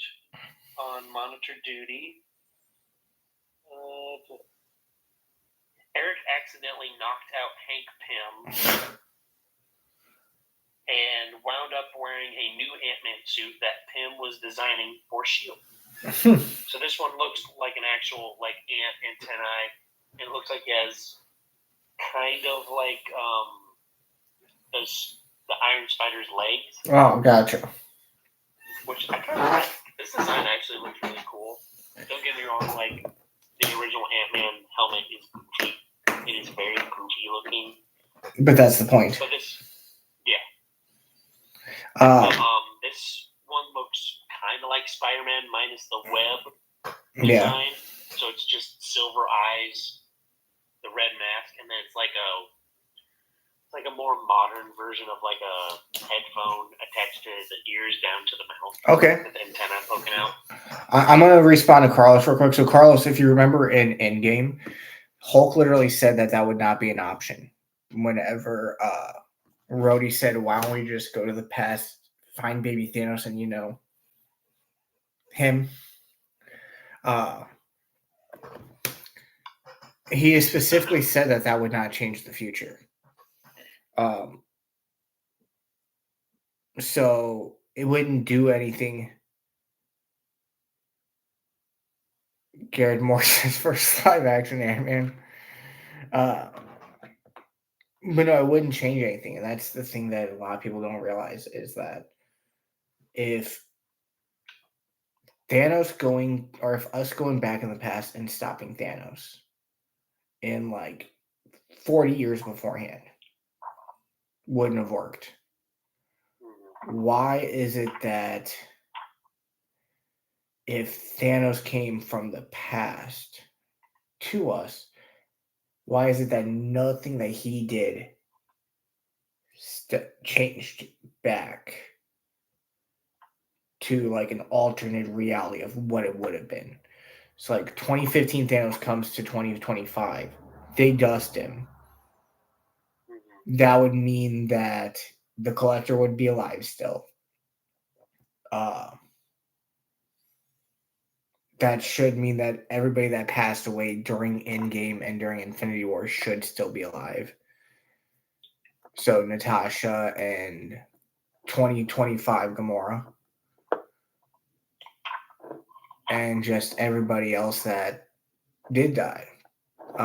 Besides, obviously, the ones that Tony wished to be snapped for working for Thanos.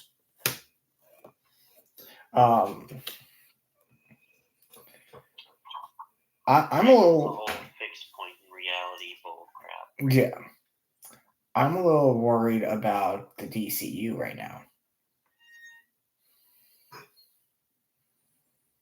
I mean, I feel like it's in better hands now that James Gunn's in control to a degree.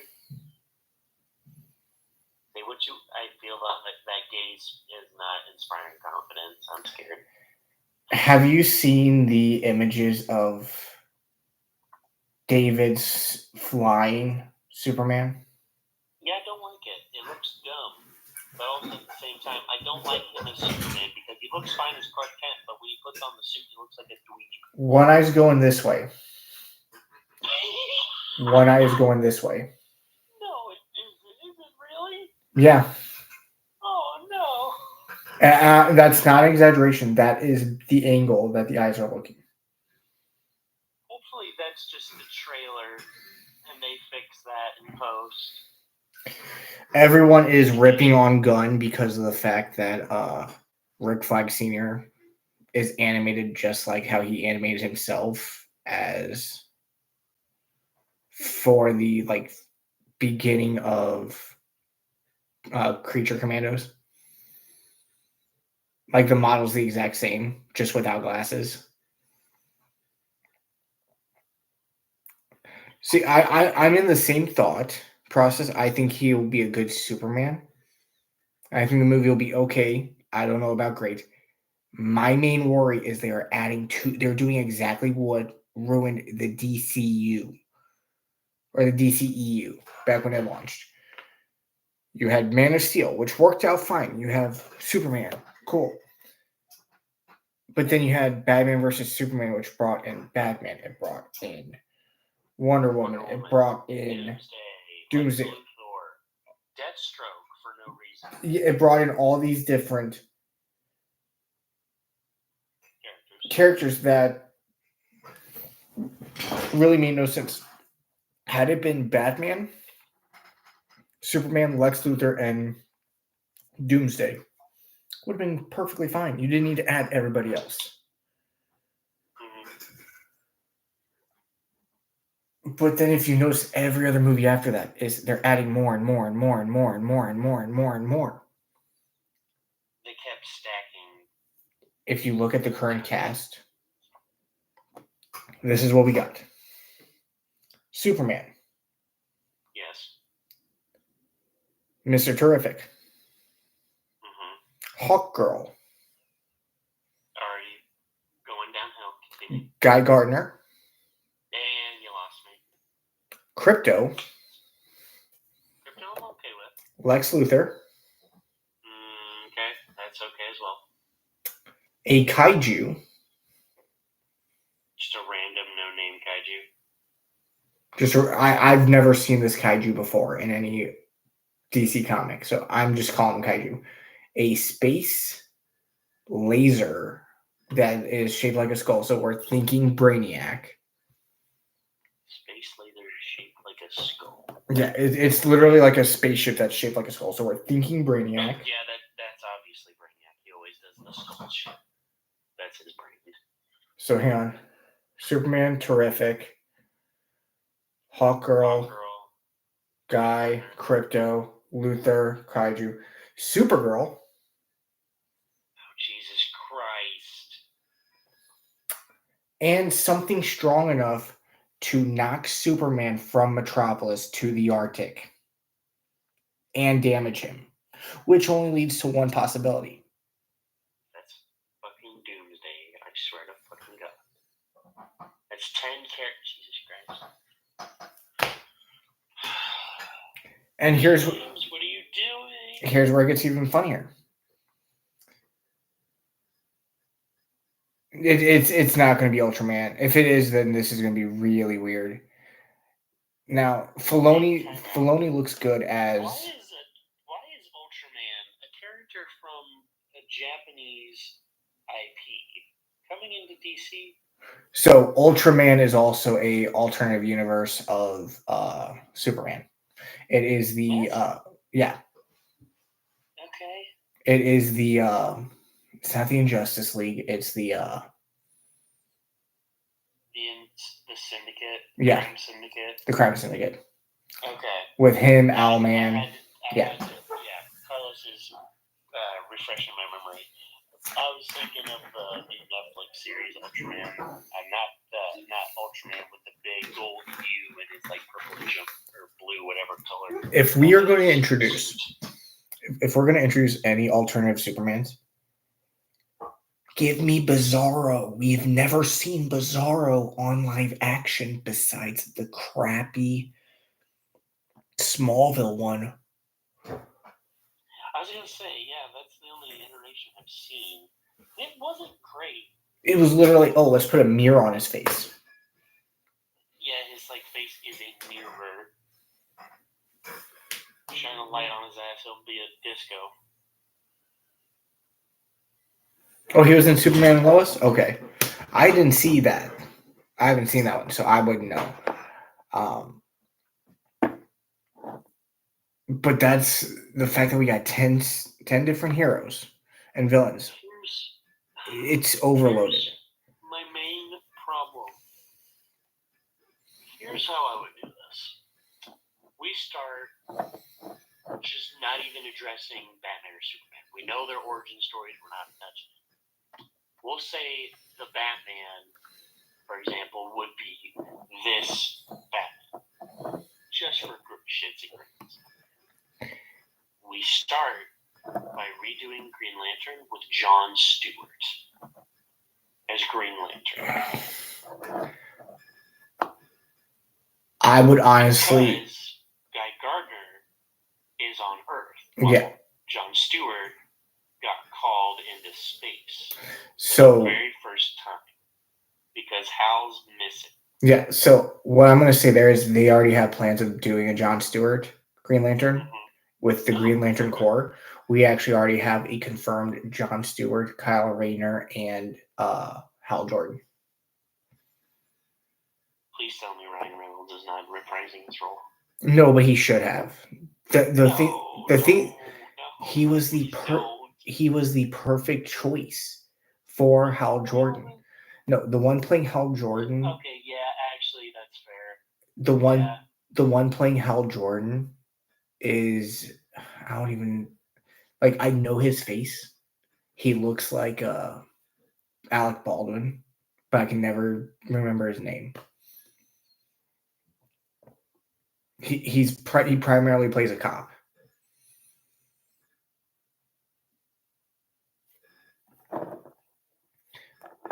And then I can't think of his name. I think I know who you're talking about. And then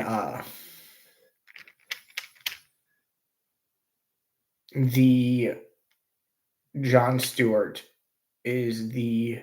Have you watched that show This Is Us on Netflix with with what's his name? Justin Hartley?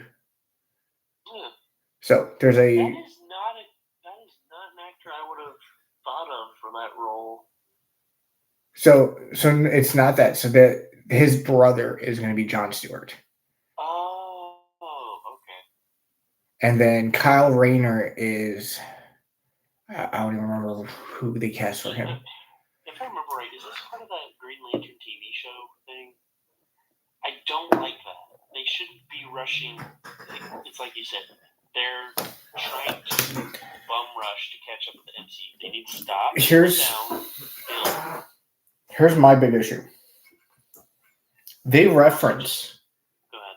They reference, like, James Gunn has said that the DCU is completely dismantled, or DCEU is completely dismantled, and has stated multiple times that the only thing that is canon from before he became head of DC is Peacemaker. Yeah, and he's gonna try to undo that shit. He ain't undoing it. The end part. Yes. So the Justice League's coming in together. Yeah, that's already been revoked. But in Creature Commando, the very first scene is literally Rick Flag Sr. looking at Weasel going, what the hell is that? And Amanda Waller, which Viola Davis, one of the only two actors that were in, or three actors that were in the DCEU that were able to reprise their roles, comes back. And it blows my mind because it's like, oh, that's Weasel. He's one of the only survivors from Project Starfish. And then she looks at Rick Flag and goes, sorry. I know that's a tough subject because of what happens to Rick Flag Jr. Yeah. Also, I don't care for how wild his hair for an older guy. It doesn't. Like, I get it's a style thing. It's not a style thing. Have you watched Creature Commando yet? I stopped, I think, at It's only 7 episodes. What is it? Rick Flag Sr. got shot, and then he's talking to Frankenstein, and then that's the last episode I remember. Yeah, keep watching because it gets better. If you watch the opening credit when they show James Gunn on the opening credits, it's literally just Rick Flag's model with glasses.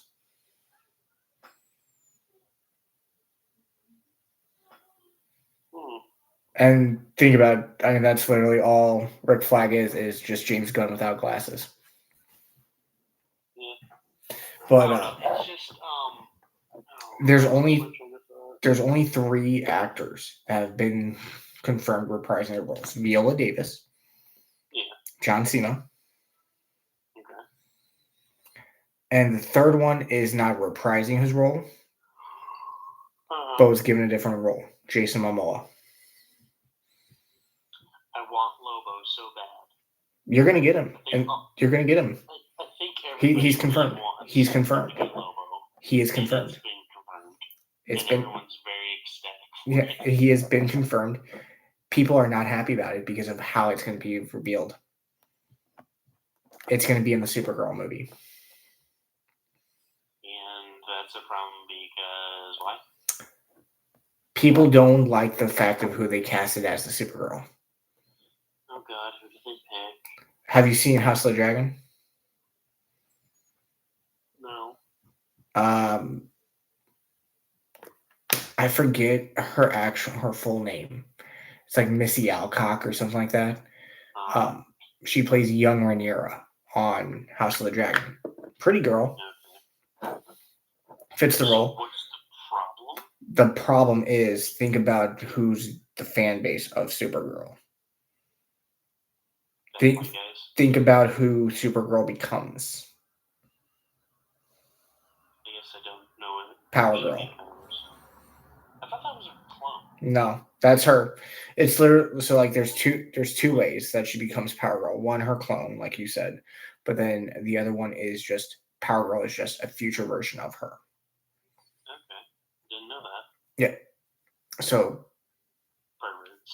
Perverts are the issue. But yeah, they're not happy about that. Then we have the issue with who are they going to cast for Batman? Who are they going to cast for Damian? Because the confirmed timeline of the Batman in this universe is pre-finding out about Damian. He's been. He's. Don't get no Terry McGinnis. Don't even get me started. Do not get. I am so. Do you know what I'm about to say? Yeah, the Spider-Verse animated version of fucking Batman Beyond. Yeah. Hell yes, I would have paid so much money. And Warner Brothers is just like a bunch of idiots. Made me so mad. So mad. Bro, you don't understand. No, bro. Okay. You don't understand. So, as soon as my kid. How many fans are so infatuated with that series?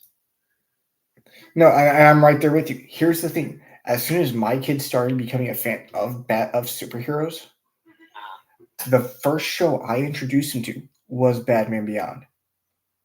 Excellent choice. Then I, of course, had to show him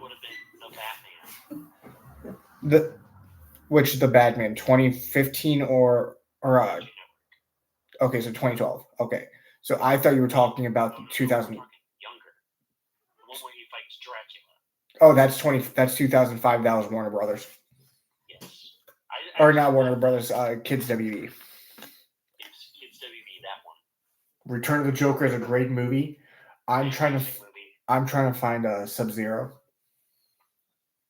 I've actually never watched that one. That's the one Batman animated movie I've never seen.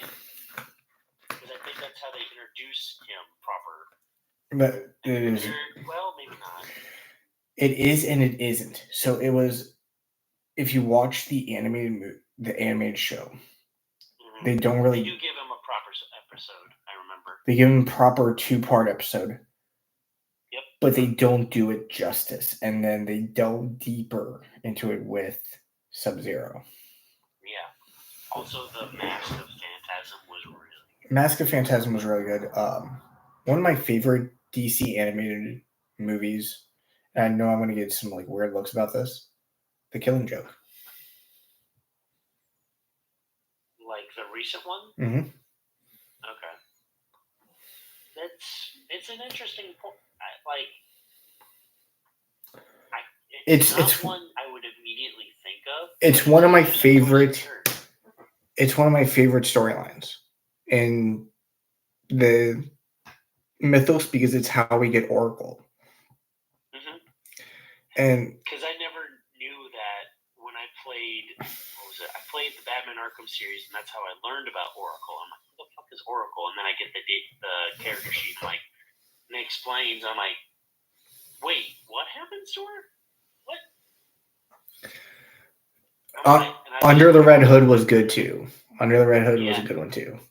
Okay, that's the sad part. Is like MCU can't make a good animated. Okay, they can. It's rare. No, they have not made a single good after the New Avengers was a decent-ish movie. That wasn't MCU though. That was pre-MCU. That's right. The only animated MCU. They also do an Ultimate version. Ultimate Alliance, I think they called it. That's a video game. That was pre-MCU as well. No, I could have, because I have both DVDs. No, it's called Ultimate Avengers. I'm sorry. This one has Thor with. I'll put my camera on. Yeah, I think I know what you're talking about. I think it's a TV show.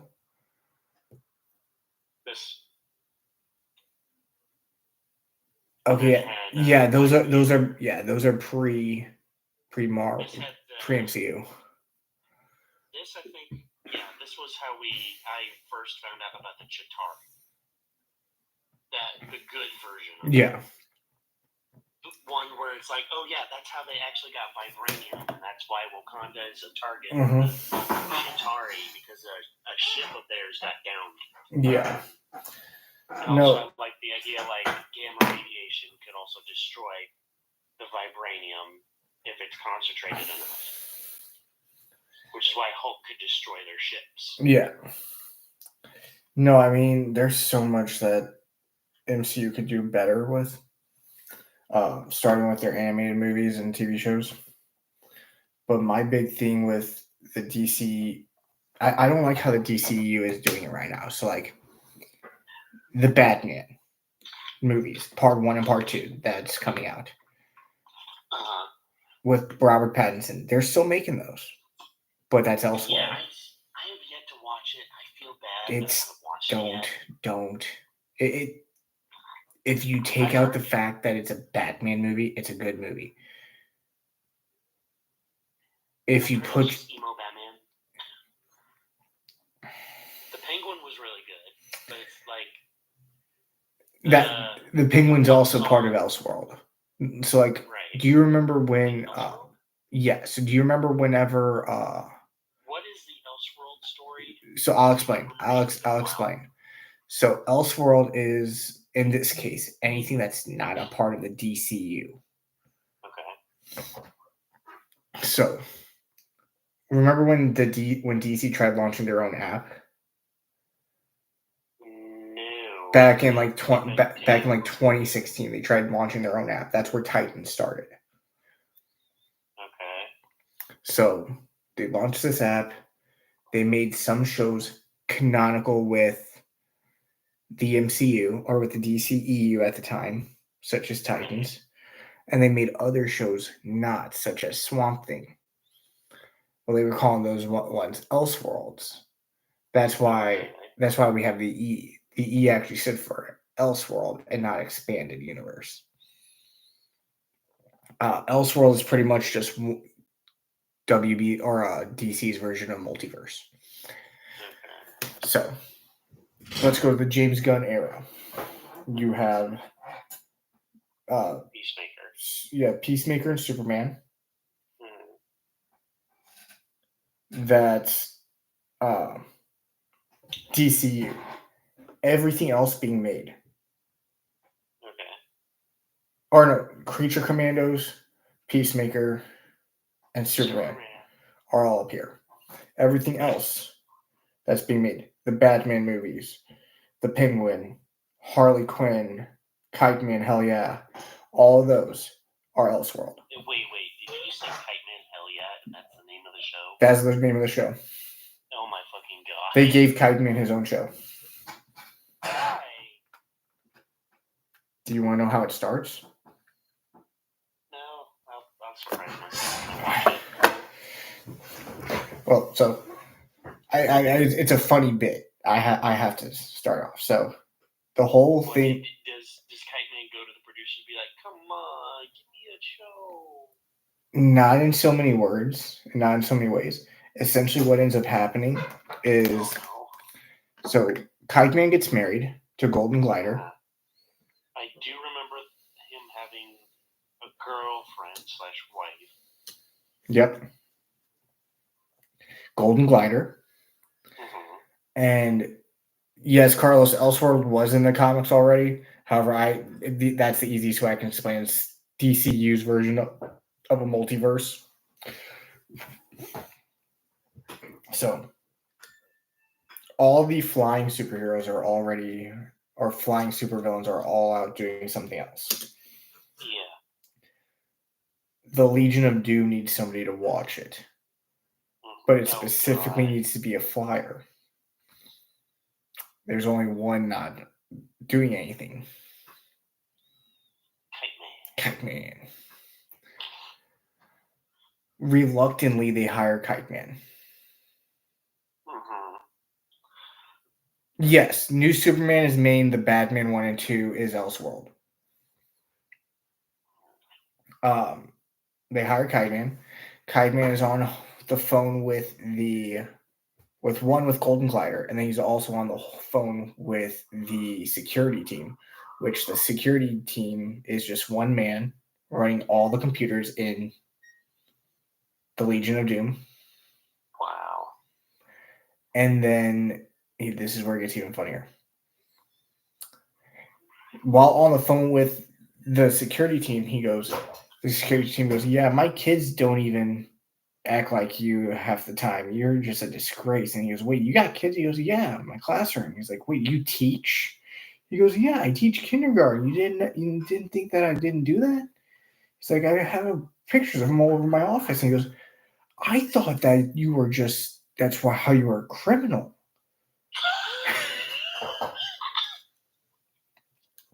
And he's like, what am I even protecting? He's like, well, you're protecting I think it was like some sort of it was the anti-life equation.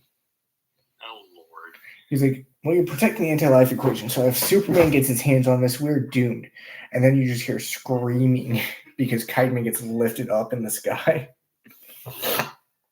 And then Superman slams in and tackles the security team. Remember, it's just the one guy. Oh, Jesus. And they said if Superman gets a hold of it, they're doomed? Yeah. Superman was the one coming for the anti-life equation to protect it. Because the Legion of Doom had it. They were voting on what to do with it. So they had to stash it away. I'm genuinely sick of the anti-life equation and Doomsday. I know that's his whole shtick, but I'm so sick of seeing it. Can we not?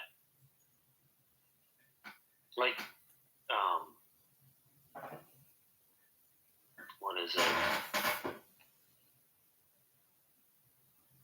Because just him trying to take over Earth, I'm perfectly fine with. But the whole anti-life equation, I'm like, oh my god, I'm so sick of hearing that word. Just in general. I think that's how we got the absolute version of DC now. Because he actually grabbed it and made Hope very. I don't know what the specific wording is, but basically made Hope very scarce, essentially. I think so. I think I know what you're talking about. No, I mean, this kid. Now, Wonder Woman is the last Amazonian. Superman is depressed because he was sent while he wasn't sent as a baby, he was sent as a younger version of him. Not like a child, I think. But he's aware that Krypton did explode. Is this the timeline where Superman or where Batman becomes a vampire? No. Batman actually works in construction. And his bat symbol is an axe. Oh my god. And he's ripped as shit. And guess what his Batmobile is? A Ford F-150? Nope. The giant dump trucks that are at mining facilities. I'm giving up on that. No. Here's the thing. It actually looks really cool when they first show it. So here's my thing also, with. He's massive. Here's he's my Bane-sized. that I like. Here's my issue with the current DC universe. And he's not rich either. That's the weird part. Yeah, that is weird. How's he funding all that? Well, he's a construction worker. He's ripped as shit, and also his cape is also, if I remember right, it's metallic. He's able to I think, grab people with it. So here's cut them. Here's my main concern right now with the current DCU. If we have, like I said, we're starting off with Damian Wayne already being Robin. That means we have not seen Stephanie Brown become Robin. Therefore, we do not have a spoiler. Or if we do, it's been pushed aside. That's who spoiler is. Okay. If we do not have Since we started with Damien, that means we do not have Cassandra Cain, which means we do not have Orphan. If we did not have starting with Damien, that means that we do not have Tim Drake, so then we do not have a Red Robin. So we're basically skipping 5 Robins / assistant family characters. 4 of them. Well, we skip Damien. No, we're skipping to Damien, which means we're skipping Stephanie, Batwoman. I'm not counting Kate. I'm not counting Kate. No. I'm counting. We're skipping Stephanie. We're skipping Cassandra. Jason. We're skipping Tim Drake, and we're skipping Dick. Yeah, so 5. We're skipping to the 5th Robin. Yeah, we're skipping to the 6th Robin because you have 6? Yeah, because you have Dick. Jason, then Tim. Dick, Jason, Stephanie. Well, yeah, Dick. So yeah, Dick, Jason, Tim, Stephanie, Cassandra. Cassandra was short-lived. Cassandra and Stephanie were like right after each other. Okay. Because Cassandra became Orphan, and then Dick became Red Robin, and then became Robin again. Or not Dick, Tim became Red Robin for a little bit there. Before. He had a better name. There was one, I forget which one it was. They went by Mallard. That's not even a joke. Like in the comics, one of them changes their name to Mallard. Or Drake. They changed it to Drake. And I want to say it was Tim. He's just like, yeah, I'm just gonna go by my last name.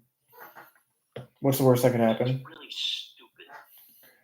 Especially when your main bad guy is a psychopath. Mm-hmm. Like,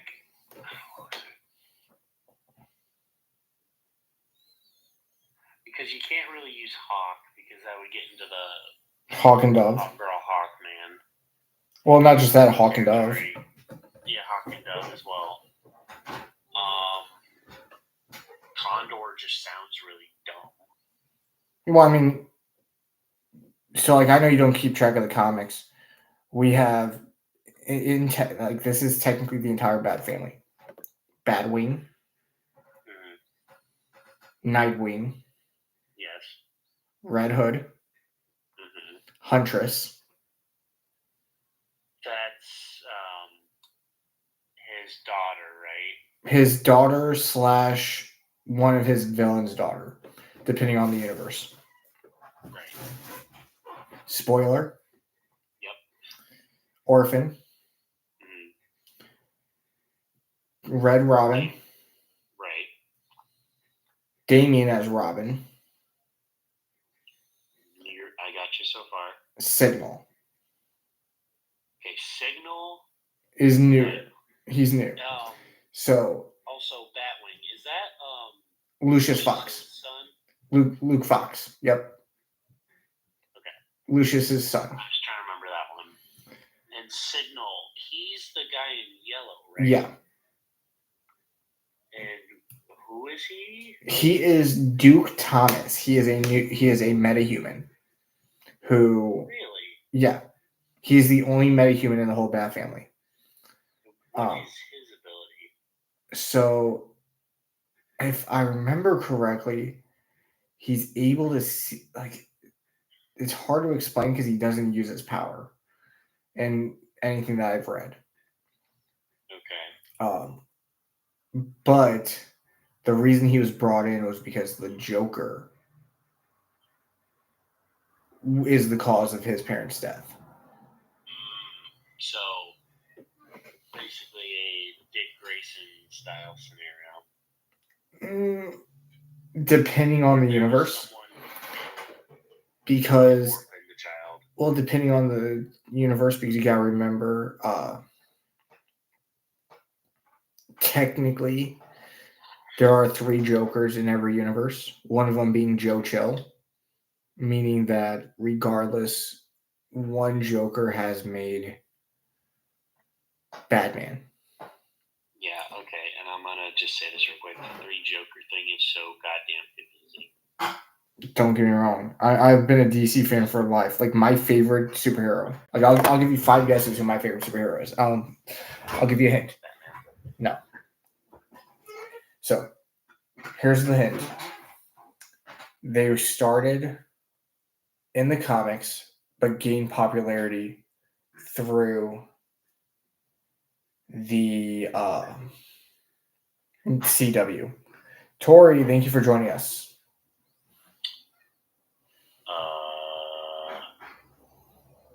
Martian Manhunter? No. Okay. The Green Arrow? Yes. Okay, that's fair. I can't deny. Like, for one reason only. Actor name? Stephen Amell. Did a fantastic job. He's amazing. Even Justin Hartley back on Supernat or Smallville did an amazing job. I think him, also the Flash, CW, very good casting, very good. Grant Gustin did a great job as Barry Allen, but no, there's one reason. There's one reason why I am a Green Arrow fan. 2 reasons really. How he acts in Justice League Unlimited.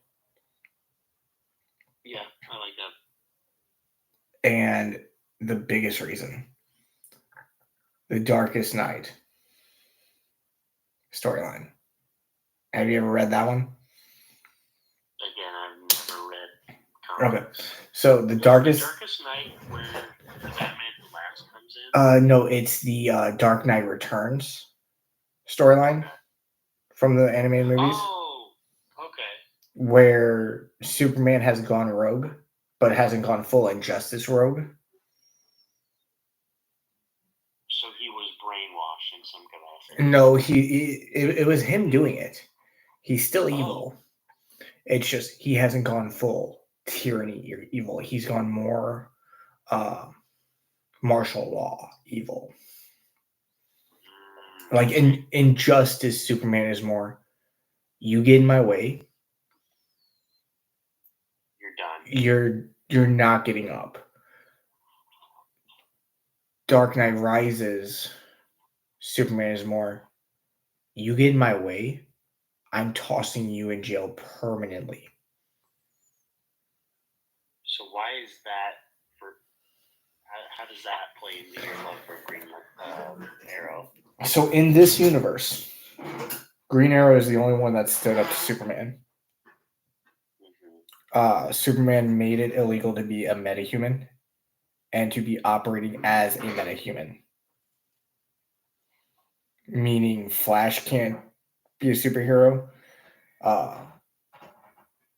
Anybody else that was operating as a hero had to disband. Only he could have the power. Oliver Queen said, nah, screw you, man. I'm going to do what I want. And he got his arm lasered off by Superman. Okay. Superman said, I'm not going to kill you. I'm not going to put you in jail for doing what you want to do. You're not a threat to me. You will never be a threat to me. You will never get any of my weakness. So I'm literally just going to make it to where you can't do anything. Wait, wasn't there a version of that in the Arrow TV show where lost his arm and they gave him a robot arm? So they gave him a robot arm. Yes, they gave him a robot arm in the show. However, in this universe, he doesn't get another arm.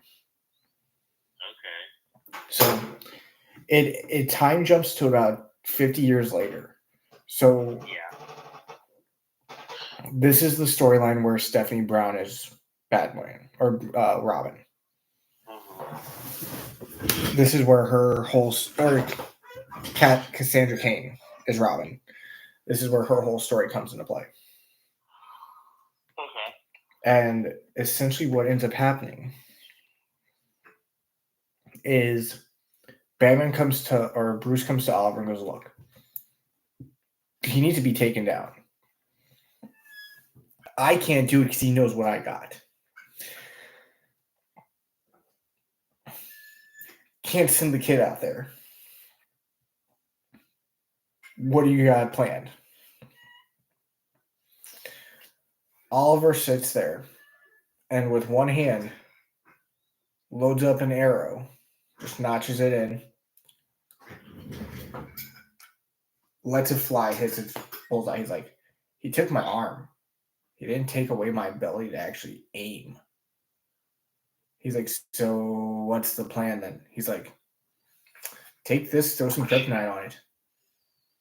Throws him in like 3 arrows. He makes 3 kryptonite arrows. And as Batman is fighting him in the mech suit, Oliver's on a roof, notched and ready, lets one fly, and you just see it go through the back of Superman's head, out his forehead. Wow. And then in the comics, like that, to me, that was just like the biggest, like, oh my God, you're a badass moment. In the comics, that is when Bruce wakes up. Oh. And he has a smile on his face because he now has another contingency plan.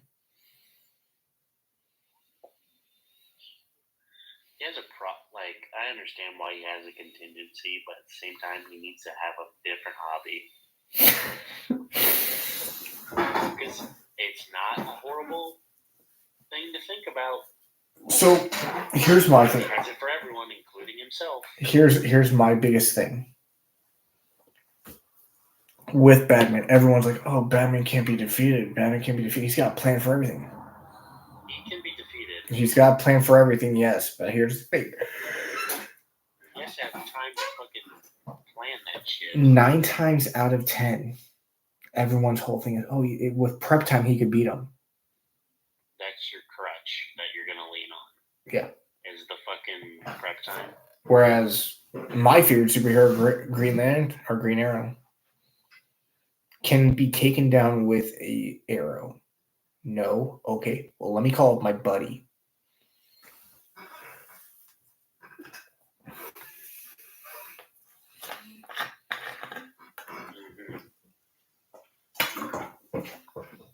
No, I mean... Like, I'm not saying that Batman isn't a hard character to fight. He is a hard character to fight.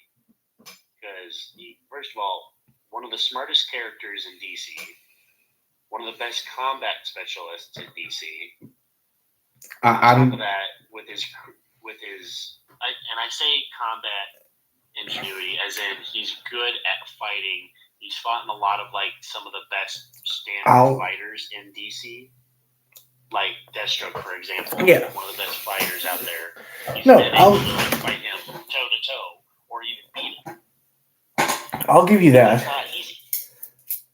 My issue with him is everyone brings up, he's so good at this, this, and this. He beat this character. He beat this character. His entire rogues gallery is mentally ill people. Exactly. That's his entire rogues gallery.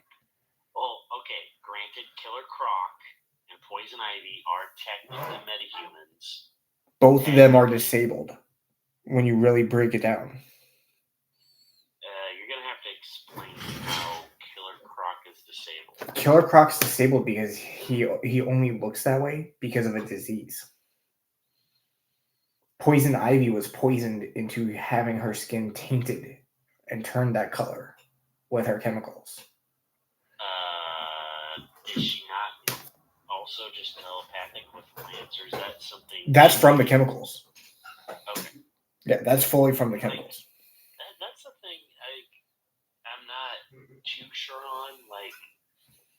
The Kevin Conroy Batman's Poison Ivy's a lot different. She made plants and was a chemist. Yeah, so that's the whole thing of the chemicals. Mentally controls them. Yeah, that's the whole thing of the chemicals she used. It was slowly changing her DNA. So that's why I say that's why I was saying disabled. You have here's a breakdown of all of his rogues gallery. An arsonist,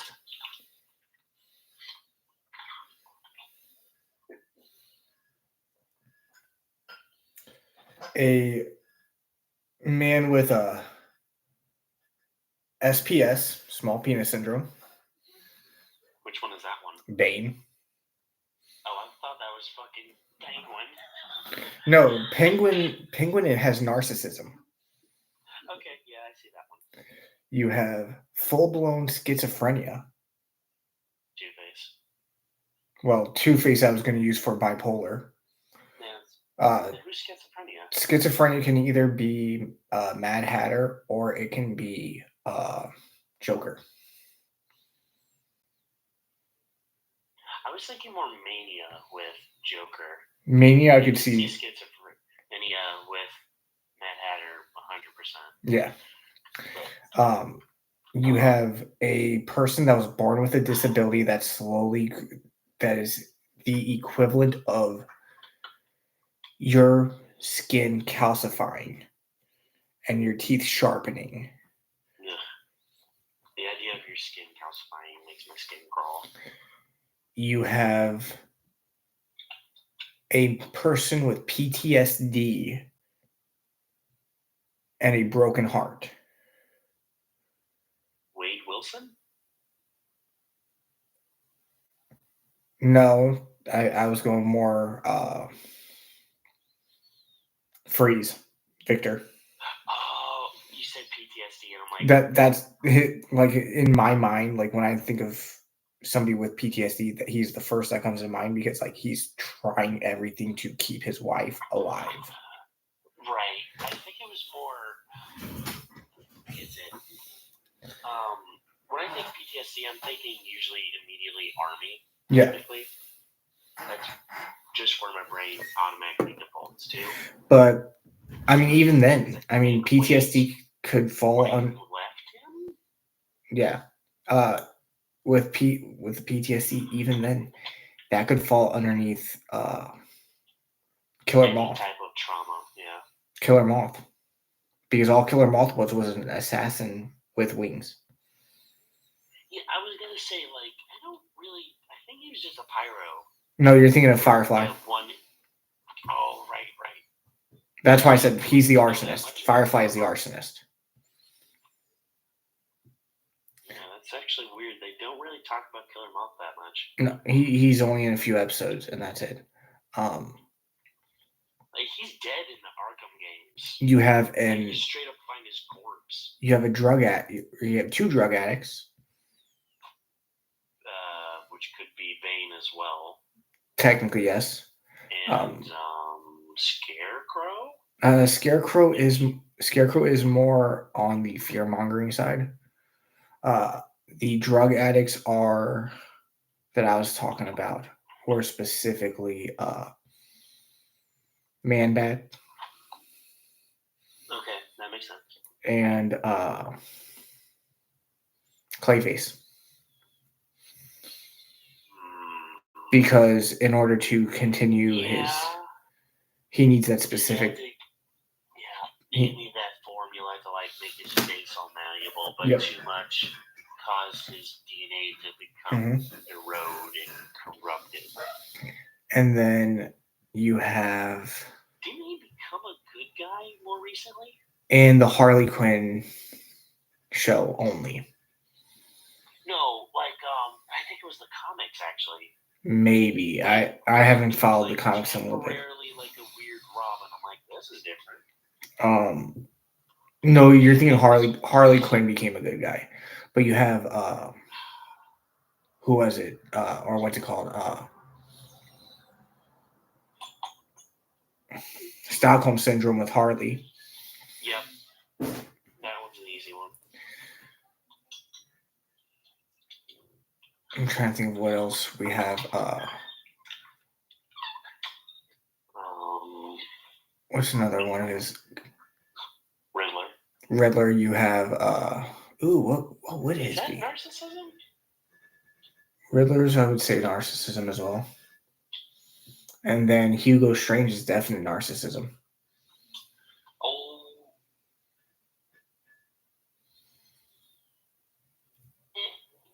Well, Hugo Strange's whole thing is he's trying to make everyone better. He's the only one that can do it.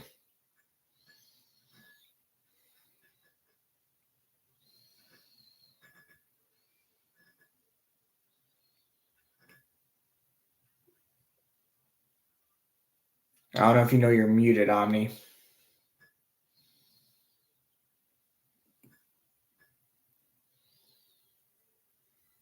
Yeah, I'm trying to do something at the moment. Gotcha.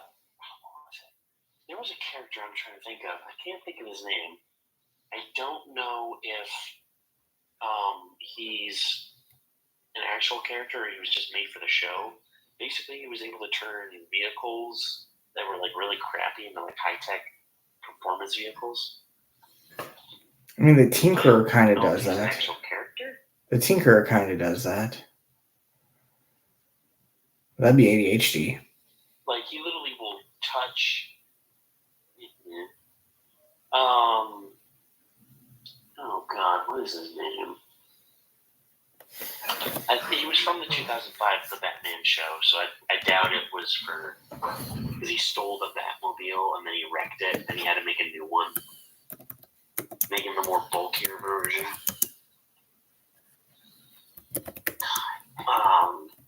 His outfit was primarily yellow. His one arm was like mechanical, and so was his eye. He had like that like douchey looking goatee that was like bleach blonde.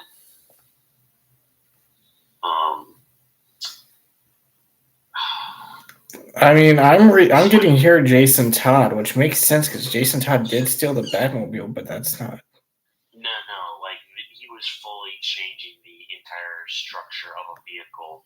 Like he would take like a crappy junkyard taxi and make it into like a current day like looking Lamborghini that's like high tech and able to use like nitro and stuff. Look up 2005 Batman villains.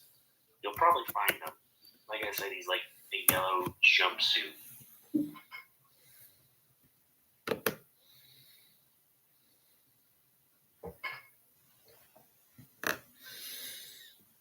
Okay, let me do it this way.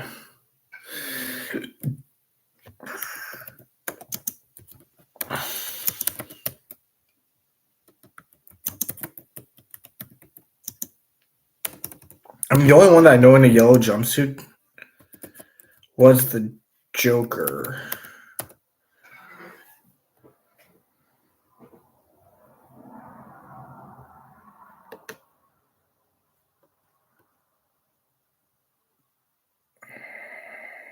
And I'm seeing Firefly as well had a jumpsuit, but that's not it.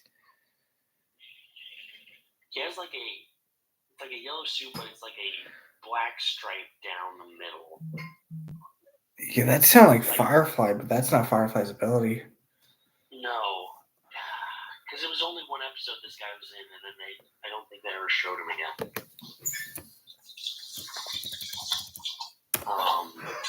Also, the Batman version of Mr. Freeze, very cool design.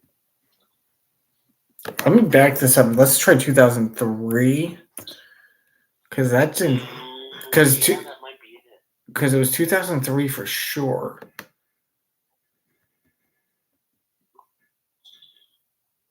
For some reason, I'm watching 2008. For some reason. Okay, so was the art style 2D or 3D? Two-dimensional. 2D, so that would be 2003.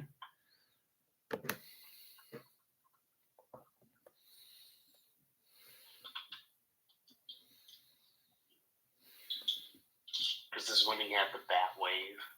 Because, well, this is the one where Mr. Freeze's head is like super sharp.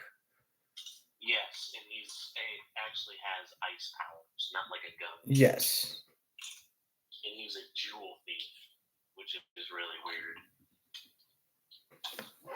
Because he's like, this is some nice ice. And I'm like, oh God, not this pun.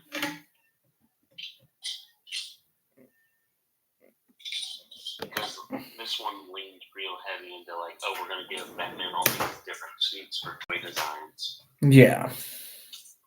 Because you had the Arctic suit for when he fought Freeze, a jetpack version, I would think when he was fighting Firefly. Yeah. And all that other stuff.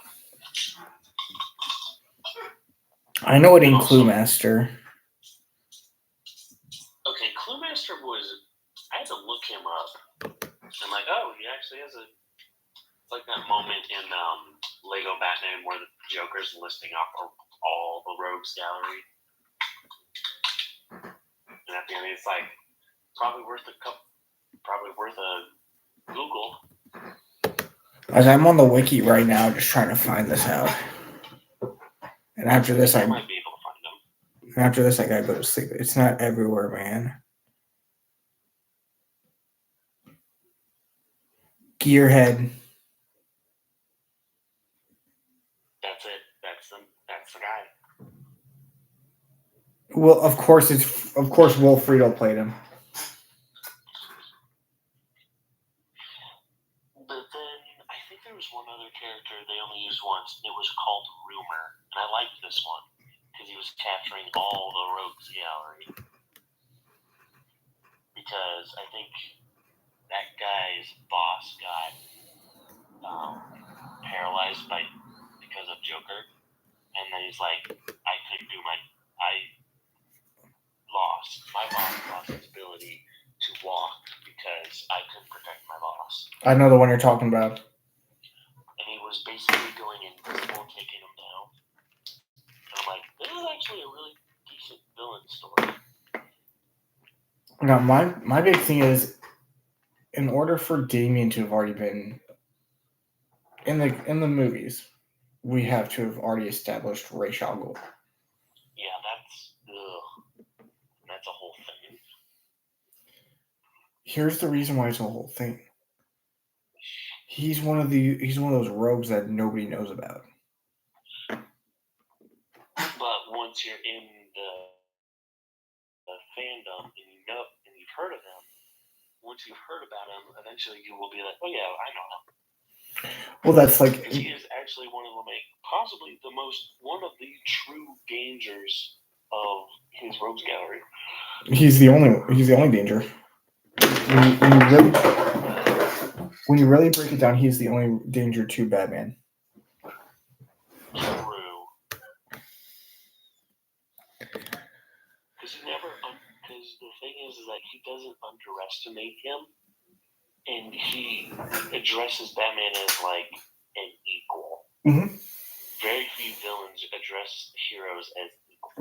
That's why more people were upset that he was used in Green Arrow.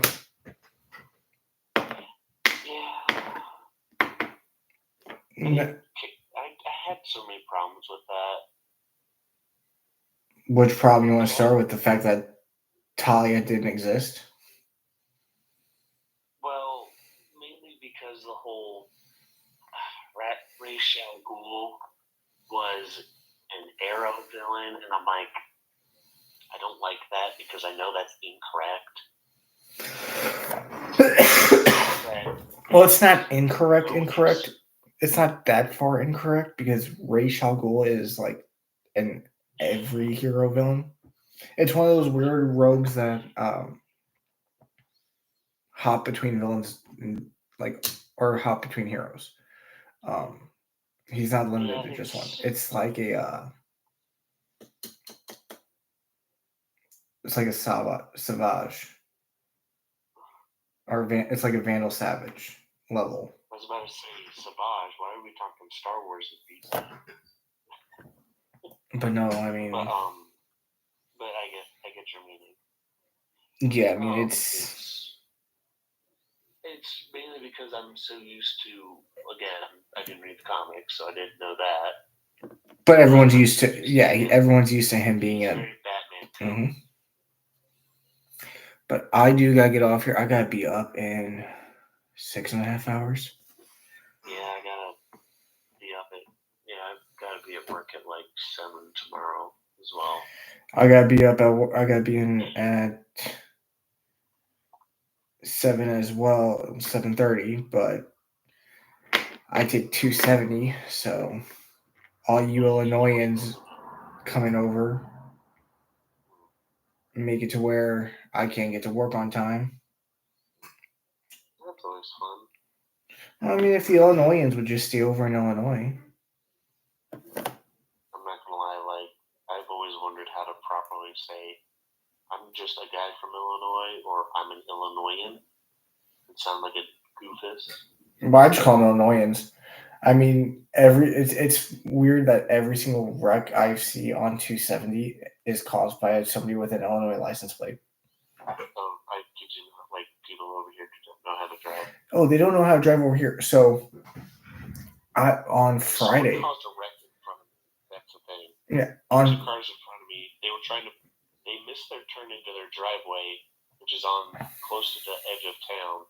They tried doing like a quick U-turn into it and caused an accident.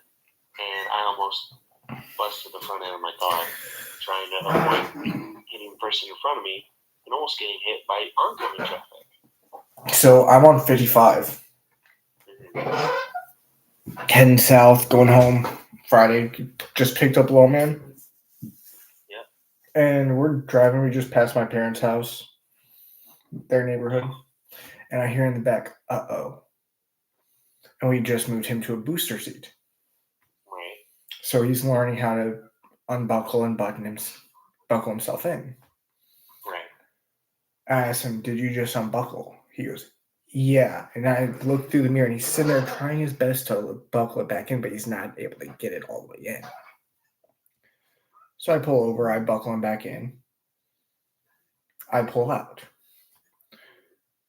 Well, before I pulled out, there were about 3 cars, I'd say 6-7 car lengths behind me. And it's 55, so they're going 70 miles per hour. I'm trying to be safe. I got my kid in my car. Right. I let the first 3 drive by. Well, the one that's like 7 or 8 car lengths behind them starts speeding up as soon as I pull out. And then has the audacity to honk their horn at me.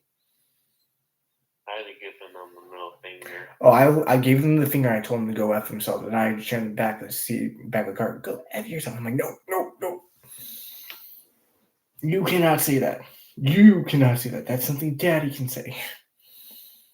You don't get that word until you are at most 15. 13. I was saying it in high school. Yeah. Like middle school. Like I was saying it behind my parents' back, of course. But. I mean, I wagged my toe and I said, fuck. And my parents just looked at me, saw what happened. I'm like, yeah, good. That's fine. I remember I was. Let me see, because it says I got 2 people in here.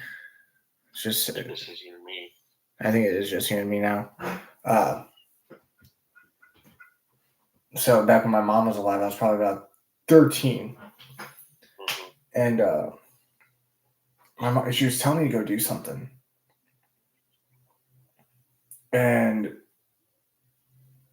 I just remember calling her the B word. Oh. And I don't remember what led to it.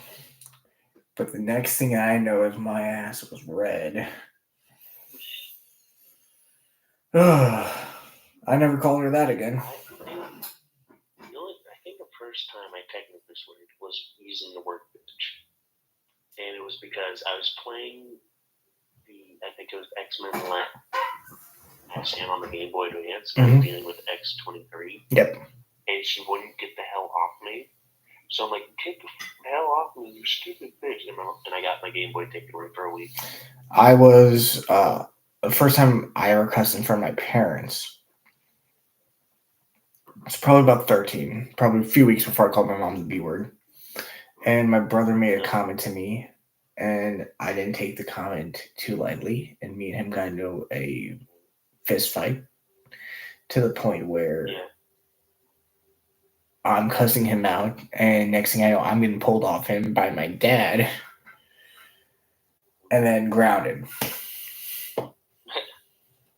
But I gotta go to bed. It is late here, and I gotta shower still, so yeah. I'll catch you on the next time. I'll catch you tomorrow. See ya. Later.